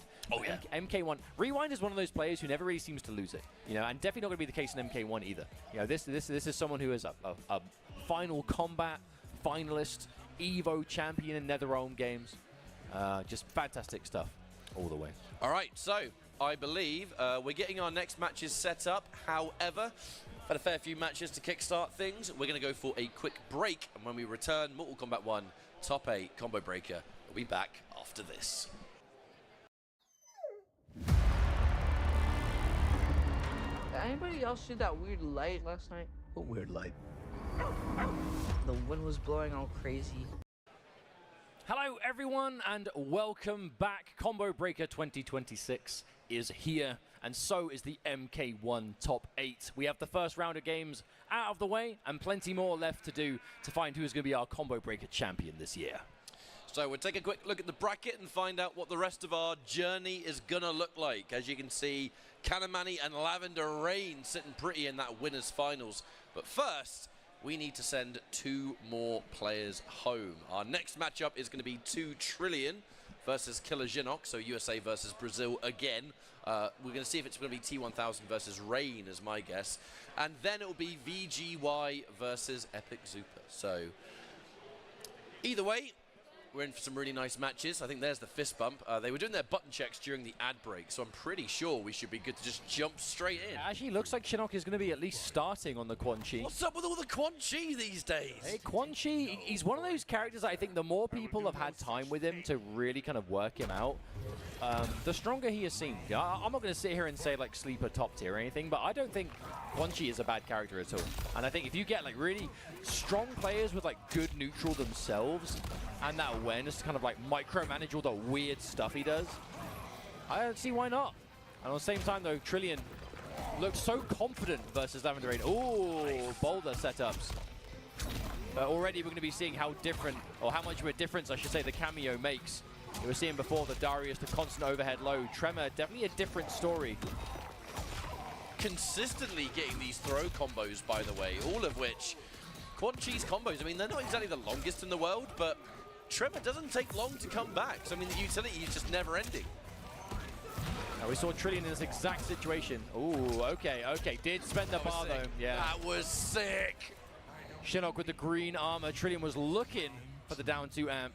Wasn't quite able to find it. Shinnok, one step ahead.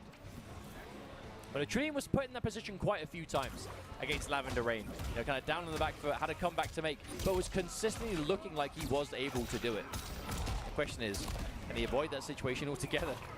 All right, we spend the meter. The EX portal's coming out. This one's going to be out for a really long time, and Tremor fully locked and loaded, so at any moment could give you something. In this case, 3 throw combos we've already seen in this one match. Lovely armored interruption. It's not about the damage, it's about clearing out space and getting those plus frames. Beautiful overhead. It's basically instant momentum, right? Because if you've hit that armor, you're going to be getting the Janet, you're going to be going for the Whirlpool meaty, and look at what you can start on the back of it. And now we're potentially looking for end of round territory. If you can start a combo with Rain's forward 2, that is consistently your highest damage. Always, always, always. A nice turnaround there from Trillian. Not only getting that second round, but ending the round with Killer Shinnok back to the wall. Tremor able to create almost just this meat shield in front of Killer Shinnok. And all the while, that meat is being drained from Trillian. Killer Shinnok clipped by the back 3, however. Big damage. I would say, speaking of damage, this is a path and a half. Half-life into setup. That would have armor broken, that standing 2. All right. Starting to threaten those overheads bit by bit. We're just taking the damage. They add up. They add up. And right, we've had enough of this. I'm doing a wake-up attack. Oh, no, the standing 3. Oh, no, here we go again. Oh, no, 5. Oh, the one time the low comes out. Oh, but that is one of those damned if you do / don't scenarios. You ain't feeling good about that. You ain't. The one time you crouch. And that's when he does it. Of course he did. That wasn't the only time that Trillian had a way out of it, though, right? We saw the armor before, but the arm, it was the orange armor spell absorbed the second hit of Rain's armor. So Trillian wasn't, you know, we saw the Janet call, but it wasn't able to actually result in what it normally does. Okay, there's a catch. Nice catch was coming out from Trillian. Oh, okay. Creates the portals, builds a little bit of meter as well. All right. Oh, overhead combo. Our overhead to combo, yes, please. Uh-oh. Yo, that long-range low. The fully charged back 2? I can't remember the last time I saw that work. Oh, Shinnok has just transformed this approach. We are looking overhead low almost exclusively. Again, I think that might be the first time I've ever seen the fully charged quad overhead connect as well myself, but it was just such a raw time to do it. Oh, no, and speaking of overheads, they're back. And at this health, it really is a guess for game. Goes in for the throw. Lovely escape there from Trillian. Blocks the overhead as well. You gotta watch out. Oh, Tremor saves the day. The trap was set. To be fair, though, Shinnok was playing quite reserved in the face of that armor spell, though, because Trillian was sitting on Fatal Blow, which, again, if you do that as a reaction raw or just as a prediction right as the overhead's coming out, that would have immediately won the round for Trillian. So Shinnok was looking out for it. Looking for the 1-3 again. Good blocks from Trillian, unfortunately clipped by that back 3. It's not really going to deal a lot of damage, but it's never about damage with Quan. It's the situation that follows, the setup, Look at the range. Advantage. Uh-oh. Again, we're seeing before from Zupa, and Shinnok's doing very much the same thing. That cameo being an extension of himself, especially in that neutral. You're just always thinking one step ahead with Quan Chi. You know, the next spell you're going for, the next normal. Where are they going to move? Do you have to go for standing 4? You're going for overhead. You always have to be thinking, and your cameo is just another piece of that you need to establish that space, and we're seeing Shinnok do it so well here. The armor spell again, that combo breaker potential. Another time, Trillian cannot get anything started in the face of this armor. I mean, don't get me wrong, even with the armor, it's doing good damage to Killer Shinnok, but he's got such a sizable lead. I think you live, you can block that. And Janet, it took her so long to come back. She wasn't able to break until just now. The down 3's gonna whip. Oh, wow. Oh dear. Oof.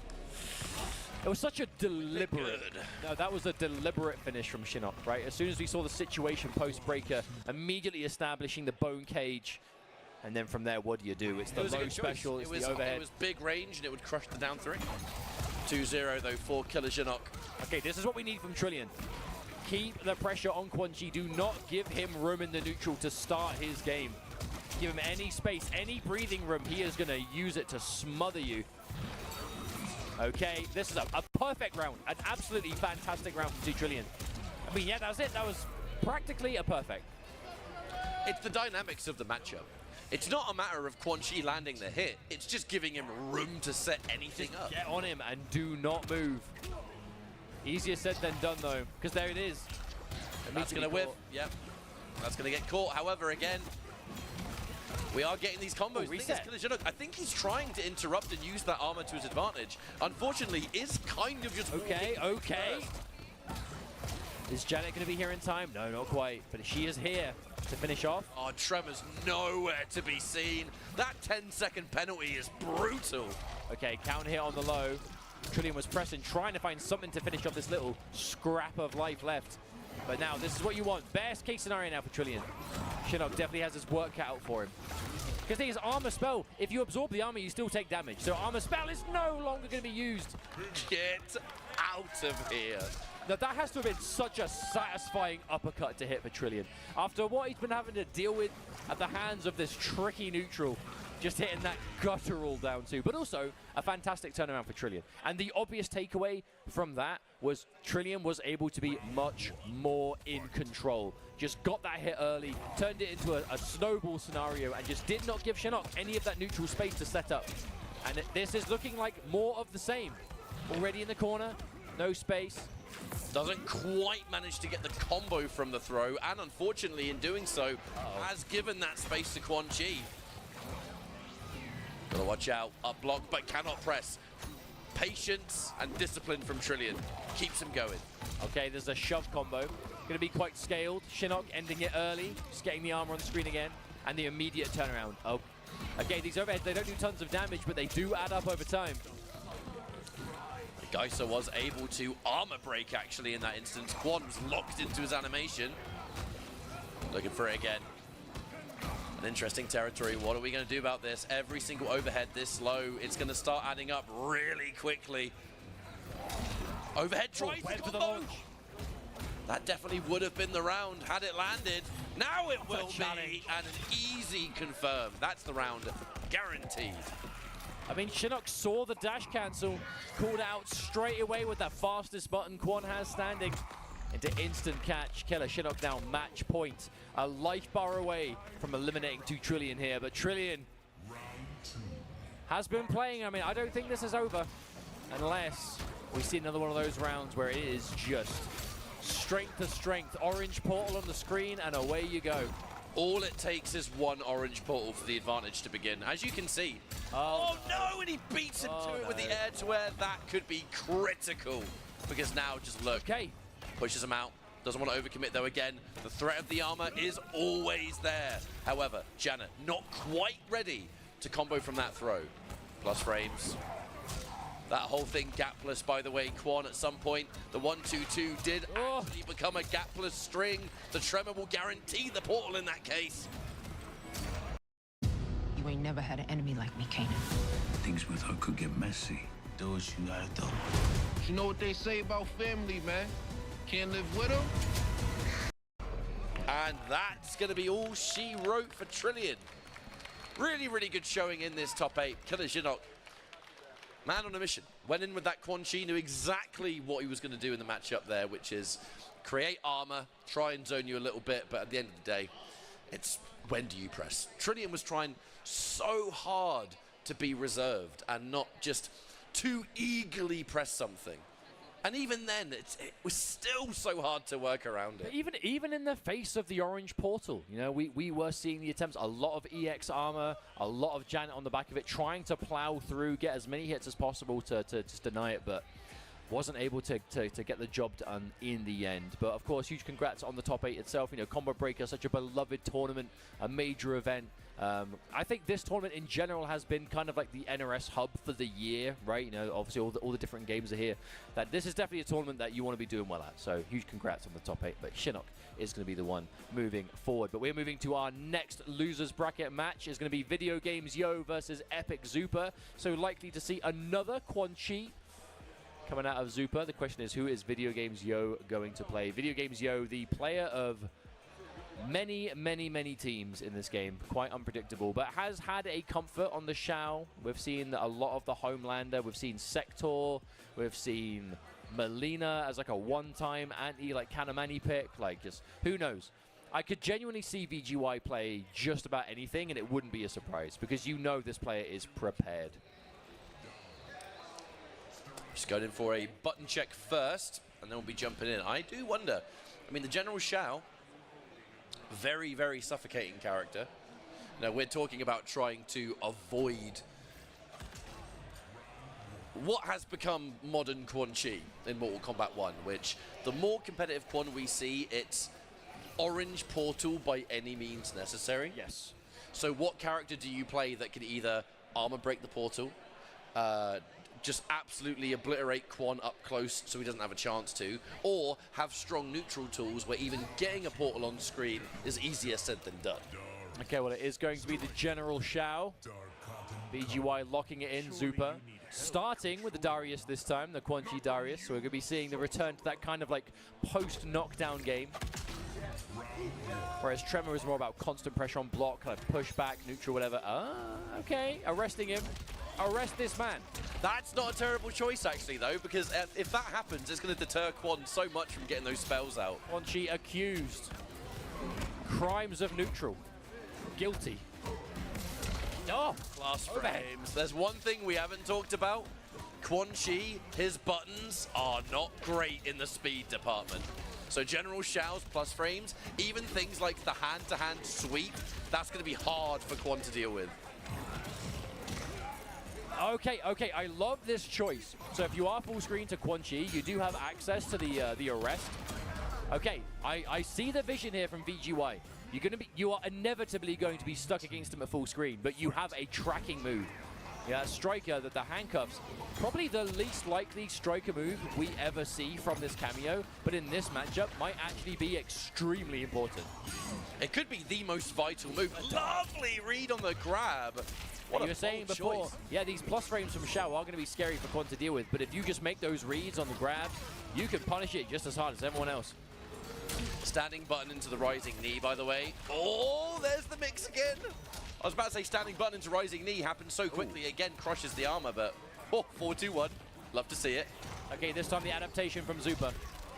Waited to crouch the arrest this time. Oh, again. Stomped him. Kicking his head in. Leave him alone. Imagine being this like powerful sorcerer from what is essentially hell, right? And just this man appears behind you with the handcuffs. Not like a superhuman, just a guy with a cap on. Yeah, Striker is just a bloke. A normal bloke. Certified bloke. Oh, wow. And he gets rid of all of Striker as well. That is crucial. Armor. Oh, honestly, I'm surprised to see VGY commit to that command grab there, considering the armor was going to be there. Uh-oh. That's going to be more armor. I don't think that's it. I think that's going to be, that's going to be the reverse. And didn't quite work out. That was definitely going to kill. That was absolutely super dead. Now, honestly, in that match, I feel like VGY was kind of just playing like the armor didn't exist. I wouldn't quite say that because I think some of his choices of buttons were meant to be a little bit more on the far side. Oh, speaking of crushing armor, this Baraka is an extremely deliberate Quan Chi choice. And the Baraka Kano. You know, Kano's going to get you in. It's going to keep you safe on block. And Kano, like Baraka Striker is a team that's seen a lot of play as well for like high damage combos, explosive offense. But the thing about Kano is that you're just going to call him. Yeah, you're going to call him. He's going to get you in, and on block, he's going to make everything plus. And he's going to give you long block strings. It is just, it's not about massive damage here. It's about just sticking to Quan Chi like glue. And that is what Baraka Kano is going to be trying to do here. On paper, it should be possible. It's just Zupa. I mean, Zupa has been playing so well. VGY's entire goal here is to just absolutely shred through that armor. I guess we'll find out in due time if that's going to work out. The defense of Zupa's been good. Lovely grab. Decent damage on that grab, I might add, and a decent lead for Zupa. Doesn't have any meter for the spells yet. Well, that will soon change. All right. Yeah, doesn't commit. Okay. That armor spell's now going to be gone. Was it? No meter spent. Oh, and here he is again. Darius every time. Oh, the break from VGY. Oh, yeah, what can you do? Yeah, caught on the way up again. VGY. The break there, Zupa punishing it hard. Yeah, breaking that late in the round could absolutely come back to bite VGY. There's no resources now at all. Zupa just needs a little bit. Every knockdown, that Darius hard to blockable. And now with the zoning, I mean, we're going to just build meter all day. VGY though manages to find a big opening here. The big launch into corner game. Kano to keep it plus. Yeah, extended block strings, that chip damage. There was no flawless block. Look at all the chip damage VGY got on that sequence. But the wake up yet again. Zupa knows the armor is there. Can start swinging. Okay, block on the Darius setup this time.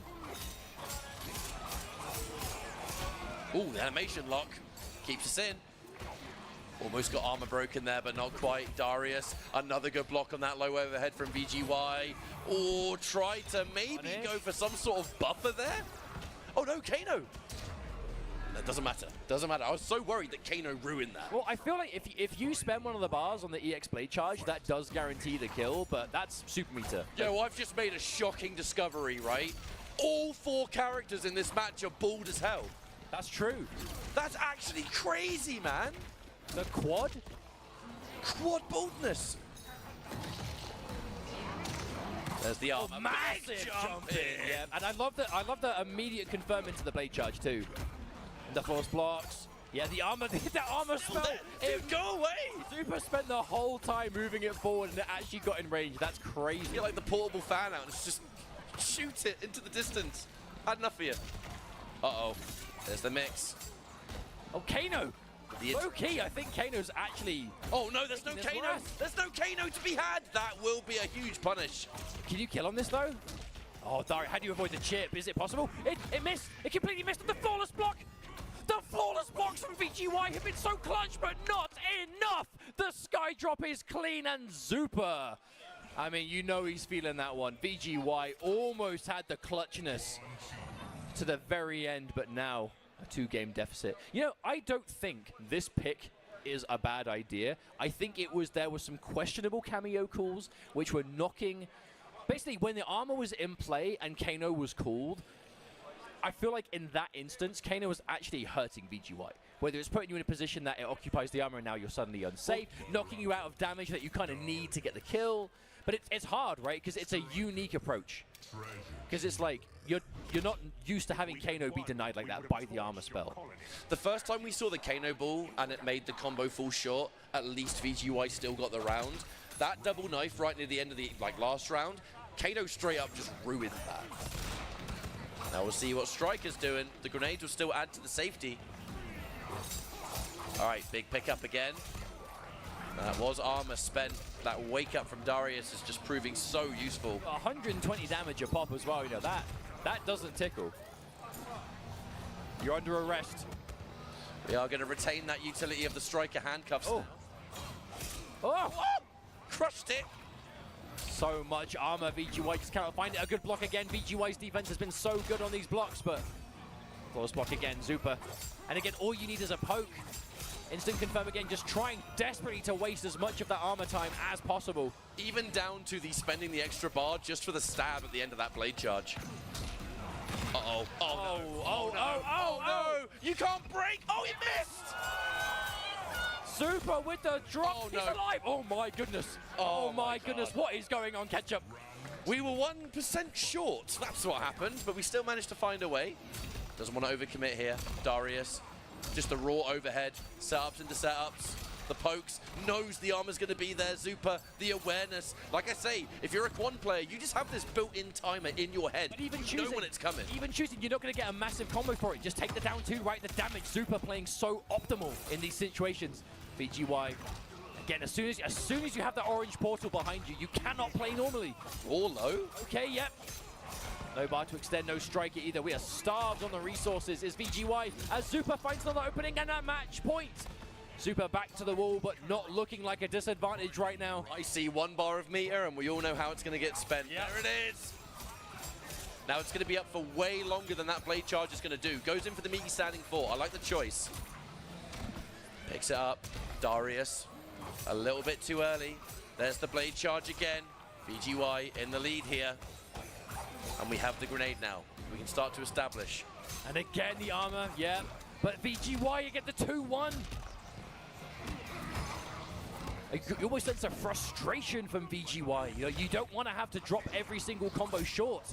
But if you don't, you potentially put yourself in such a dangerous position. Especially now we're talking match point. VGY, though, manages to find the back 3. There's a strike of the extension. Does not need it. VGY, savage in that game 3. Just got Zupa in the corner and was just tearing him to shreds to get through that armor as much as possible. But it was not flawless. Zupa was so close to being able to take that game too. You just need to try and smother Quan the best you can, but it's so much easier said than done. He has so many tools to deal with this. Uh-oh, just catches it. Could have been more of a confirm, but we're going to take it. Gets the big jump in. Ooh. No one hopes to follow up. But didn't go for the follow-up. Maybe Zupa not quite as confident that it's going to be working on hit anymore, as VGY has been defending, but still a massive lead already. VGY going to end with a corner here. Yeah, corner carry. Yeah, Zupa has been getting opened up by that back 3. Even a low poke on block, that into the armor is a scary situation. Oh, what do you do? Yeah, what can you do, though, when you're at practically chip territory and that spell is up? Zupa, another match point. Now, it is match point, but it's not the end of days. We get the pickup from Striker. There's no meter, so we're not going to see an EX yet. What's the punish? Does find the punish now. The flawless block makes that wake up so much worse. All right, there's a barometer. Are we going to wait for it? Goes.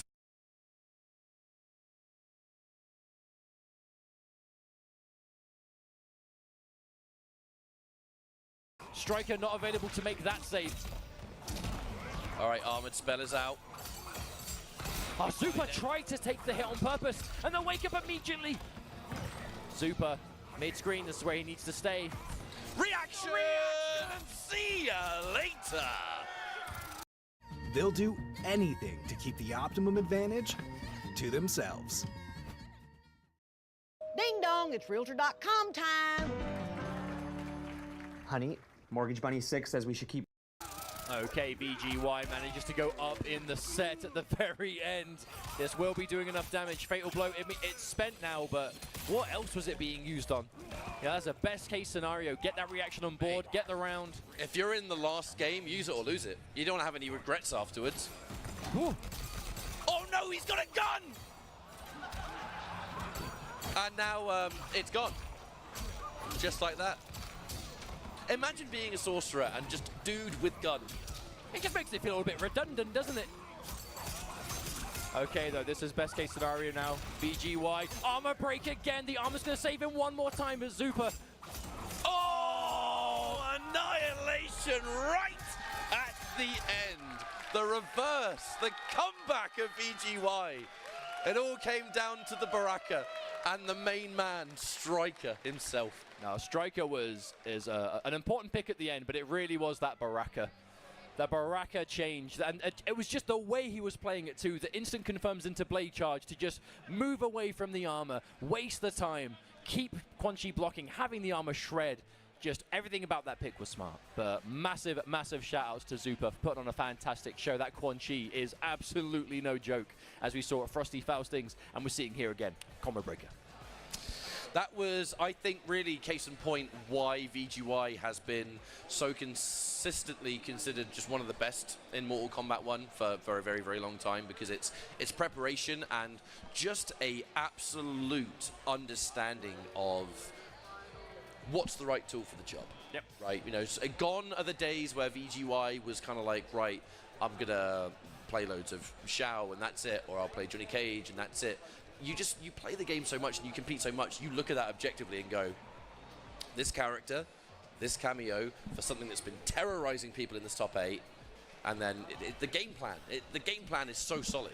Well, but it is just a glowing example as to why it can be useful to know multiple characters. But it is the definition of easier said than done. You know, even playing one character or a team in this game at the highest possible level, that's a tall order. You know, it's a lot to ask, especially if you're trying to play it the way that these players do.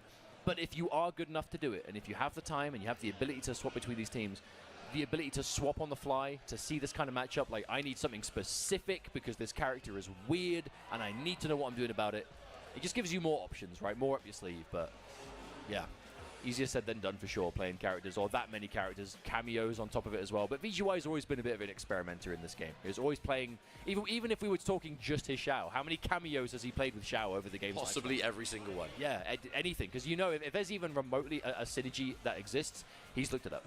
But that's going to be it for now. We're moving on to our winners finals. We're moving up to the winners bracket once again. Kanamani, Lavender Rain, the international winners finals. Kanamani, EU, Lavender Rain, Latin America, Brazil out in force here again. Shouts to Latin America. Mortal Kombat has been supporting so much. And MK1, Lavender Rain here, doing them proud, no doubt. There's just so much competitive activity in LATAM when it comes to Mortal Kombat 1. Like there's so many like road to big events that happen. I mean, we saw so many of them at Viennality. We're seeing them here at Combo Breaker. The support's really inspirational, I would say. But now there's the immediate, I would say, first blood from Lavender Rain. Kanamani with the Reiko. Yeah, definitely not a character we see from Kanamani very often at all, but again, we were talking before about everything about VGY, time in the game and characters played, pretty much copy-paste Kanamani. Same thing applies. Whereas Lavender Rain, a true specialist. You know, we've seen some Ermac here and there, maybe. A few other characters over time, but when again, push comes to shove, it is going to be that Takeda as much as possible. Wow. Immediately with the empty jump. Taking the turn as well. Big pick up there from Kanamani.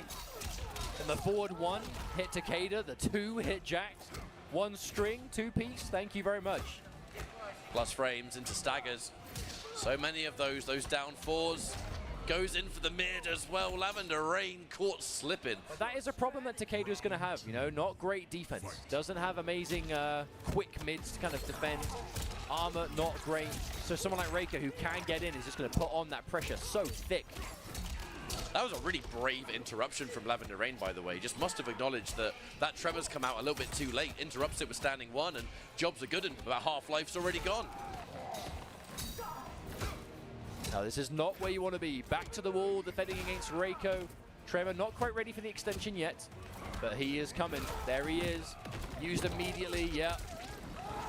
Damage on the board. Oh, and one hit at a time, Kanamani. Steamrolling so far. Lavender Rain fighting back. Oh, wow. All right, so. You won't kill on this. It is a throw combo, but setup, follow, maybe, no. Lavender Rain not committing. Playing it quite safe here. Using the longer range neutral, but you have to be careful. Reiko does have those buttons to check. Could not pick up from that. Again, the overhead. Trying to keep it as safe as possible. It's so easy to look at that situation and just try and enforce a grab, but... Oh, there's the bowling ball. I didn't even see Tremor throw that. No, me neither. Kind of just rolled over like a tumbleweed. No, I was thinking the same thing. Right, game number one, Kanamani. He's really not taking any risks. When you're close range, it's 2-1, it's down 4, it's plus frames. Oh, he's keeping it simple, but simple is effective in this instance. Oh, the challenge. But these are definitely characters that Kanamani will be familiar with. You know, obviously Akstar being a real premier Reiko Tremor player. Takeda, you know, Rothor has been a player of Takeda for quite a while now. So definitely these are characters that Kanamani will be familiar with. I feel like we're saving the threat of command grab for an absolute pivotal moment.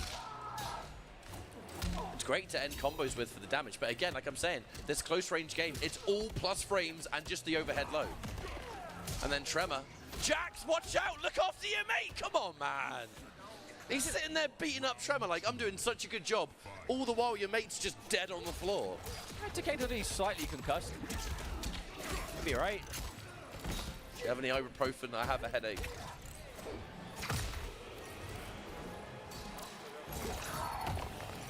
Going for it, plus frames once more. That Reiko down 4, so good. Speaking of which, there it is again. Oh, with punish with it. It's just the respect that must be shown to it as well. Now, Reiko, such a mix-up menace. And for every reason we're seeing here, not everything leads to massive reward, but it is just so constant. Everything's safe on block. You just find yourself perpetually stuck there. The backhand right there, massively plus on block. It is a high, but if you duck it, he's got mids that can check you. He's got the overhead that will check you. There's the grab. Tenya saving it for a rainy day. In this case, it'll be taking all the resources out of Lavender Rain. There is still a Jax to work with. However, that's a massive pickup and no doubt going to be that second game. Kanamani now 2-0 up on Lavender Rain. One more moving into grand finals winner's side. That is one hell of an advantage to have. I feel like Kanamani has gone into this set with such a clear game plan in mind. You know, it is close the distance as soon as possible and then just one option at a time. Is Lavender Rain going to change character? He has got an Ermac. We have seen a few other characters from Lavender Rain over the last year or two. Mainly is the Takeda, but we have seen a fantastic Ermac. We've seen a Baraka here and there too. We've seen a Liu Kang as well. I'm sure I've seen him play Smoke. He's definitely played a lot of characters, but taking some time, I guess, was what we were really doing here. So Kenny, a very intelligent player. He's going here with knowing exactly what he needs to do, and he is playing the matchup exactly as we would expect. But what will Lavender Rain do in response? We have to see it. This is for grand finals, winner's side.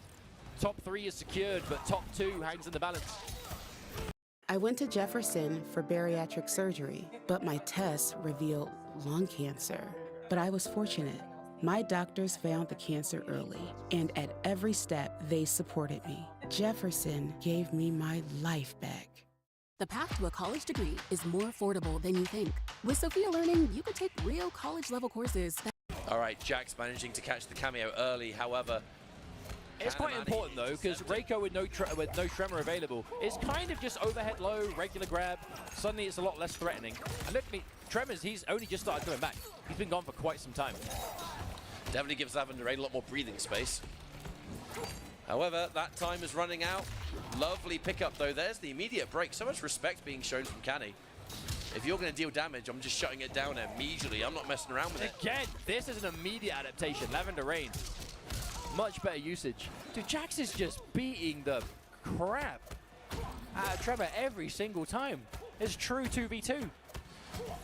That's the wild thing, actually. Not only is he beating Tremor to death, but it's actually, in theory, making that cooldown even longer. It is.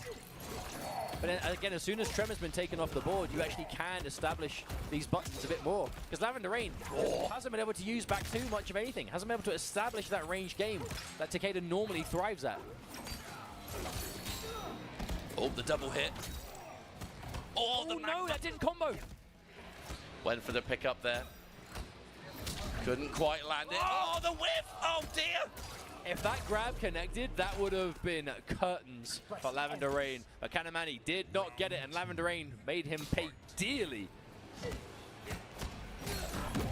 Oh. Well, watch yourself. There's that Tremor, the uppercut. Aftershock things.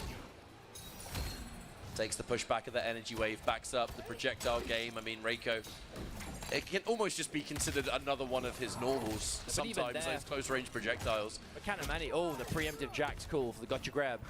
Even there, like Lavender Rain trying to establish EX Shurikens, Kanamani just backs off. Is not interested in playing any of these games.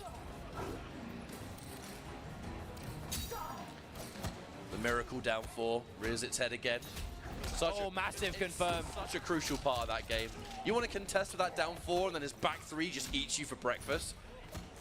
Plus frames. Pretty sure that was like max range back 3 as well. Kanamani. Establishes setup. Oh, oh no. Whiffs, though. Oh, that's one of the worst strings to get caught whiffing on. Quite ironic, because that is how the first round went bad for Kanamani as well. Went for a confirm, missed it, got punished on hit. Lavender Rain, same thing there on the receiving end, and now potentially a 3-0 sweep in this winners finals for Kanamani, unless Lavender Rain can find something right now. Worst place in the world for Takeda to be against a character like Reiko.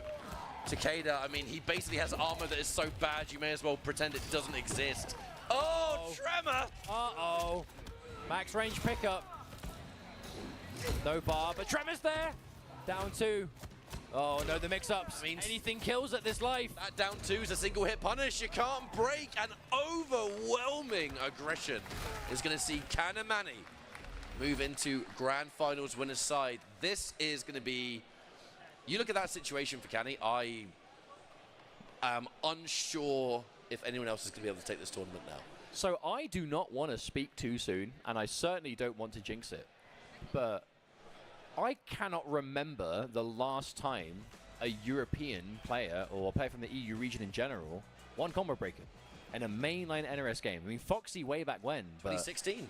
Was it 2016? I think it was 2016. Yeah, it's been a long time. It was a wonderful Grand Finals. If I'm not mistaken, it was Foxy versus Hayate in Grand Finals. I think you're right. Not long before the ESL Season 3 finals that saw just a huge collaboration of South America, was it CIS, EU, and America. And then Combo Breaker was, I think, really just a couple of weeks before it, if that. Maybe. I mean, we're going back some years now, showing our age a little bit, but the point is... 34 this year. Hey, I mean, Combo Breaker has had a big international presence for NRS games in general for a while now.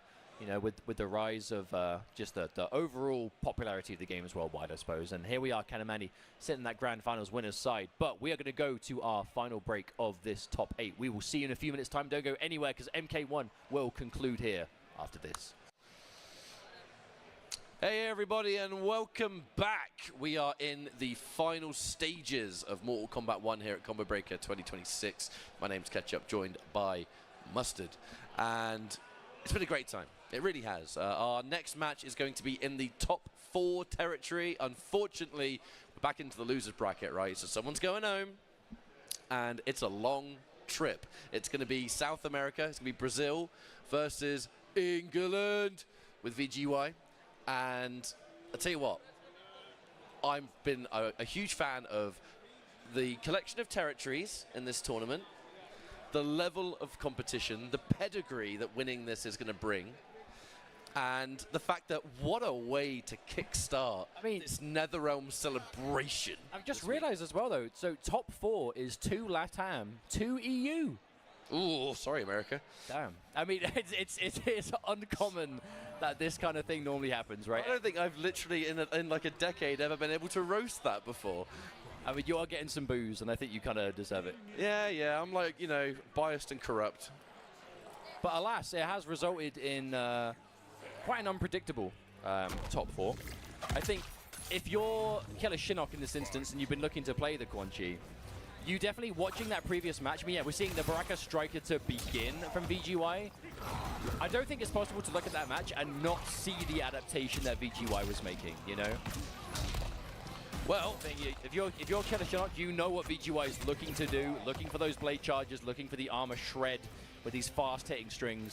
But at the same time, I think VGY is looking at this, and in his head he must be thinking, I can't believe I've got to go through this again. Thinking maybe he's looking forward to it, you know, because the adaptation was made and it did result in a good set win. Different variation too, we have to mention. But more importantly, different player. You know, Killer Shinnok not having quite exactly the same approach, not the same decisions made. Oh, armor break on the machine gun. Was that an attempt to maybe fatal blow because there was no meter? Yeah, I actually do wonder if that was a fatal blow attempt. Does that punish? It did. Low key, I actually wasn't sure if that would punish it, because it is kind of slow on startup. Well, that's a great first round there for Killer Shinnok. I think you have a weird encounter at the end. I think you might be onto it. I think when we saw the machine gun into the 2-1, I do wonder if VGY went for like a fatal blow right as Striker disappeared, but it was a little bit too early. Because you want to kind of plow through with the damage before the armor becomes a thing, right? Yeah. A massive jump. Went for a grab attempt. I mean, that does lead to really good damage on Baraka's What's good about that situation, though, is you can afford to go for it, and if it doesn't work out and they've blocked the machine gun, you're plus anyway. So it kind of gives you a free attempt. Oh, bowling ball, watch your head. That has just been working constantly for ChunLi. Oh, unfortunate. Yeah, definitely tried to get a forward 4 there instead of a standing 4. All right. Striker. Plus frames that down 4, just keeping that relentless offense going, but that's it. The second that 1-2 comes out, it's gapless. That's going to be Tremor, and that's going to be a guaranteed armor. Oh, no, and you can't break that! No, you can. You're too high in the air. Watch out. The radius, but the flawless block. Oh, can you imagine if he did 2 of those? That would have been insane. That first flawless block was impressive enough. 2 back-to-back, perhaps a little too much to ask. Well, we're going back into it, wasting no time. It's a totally different beast. I mean, the game plan remains the same, but ChunLi plays differently, and the existence of Tremor significantly changes things, because it's not a matter of poke into armor and kind of create that weird situation. 1-2 is gapless. 1-2-2 is gapless. 1-2-2 into Tremor, into armor. You cannot stop that.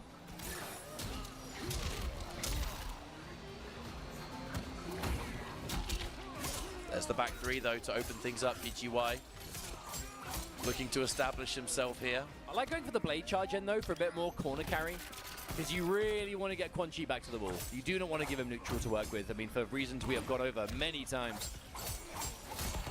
ChunLi getting clipped, but opts not to use the breaker. I mean, unless Baraka spends meter and you really don't want to take the damage, that meter is so important for ChunLi to get himself back into the match through damage alone. Speaking of which, fatal blow, locked and loaded. This is gonna hurt because Striker takes health away from you. This is a 950 health Baraka.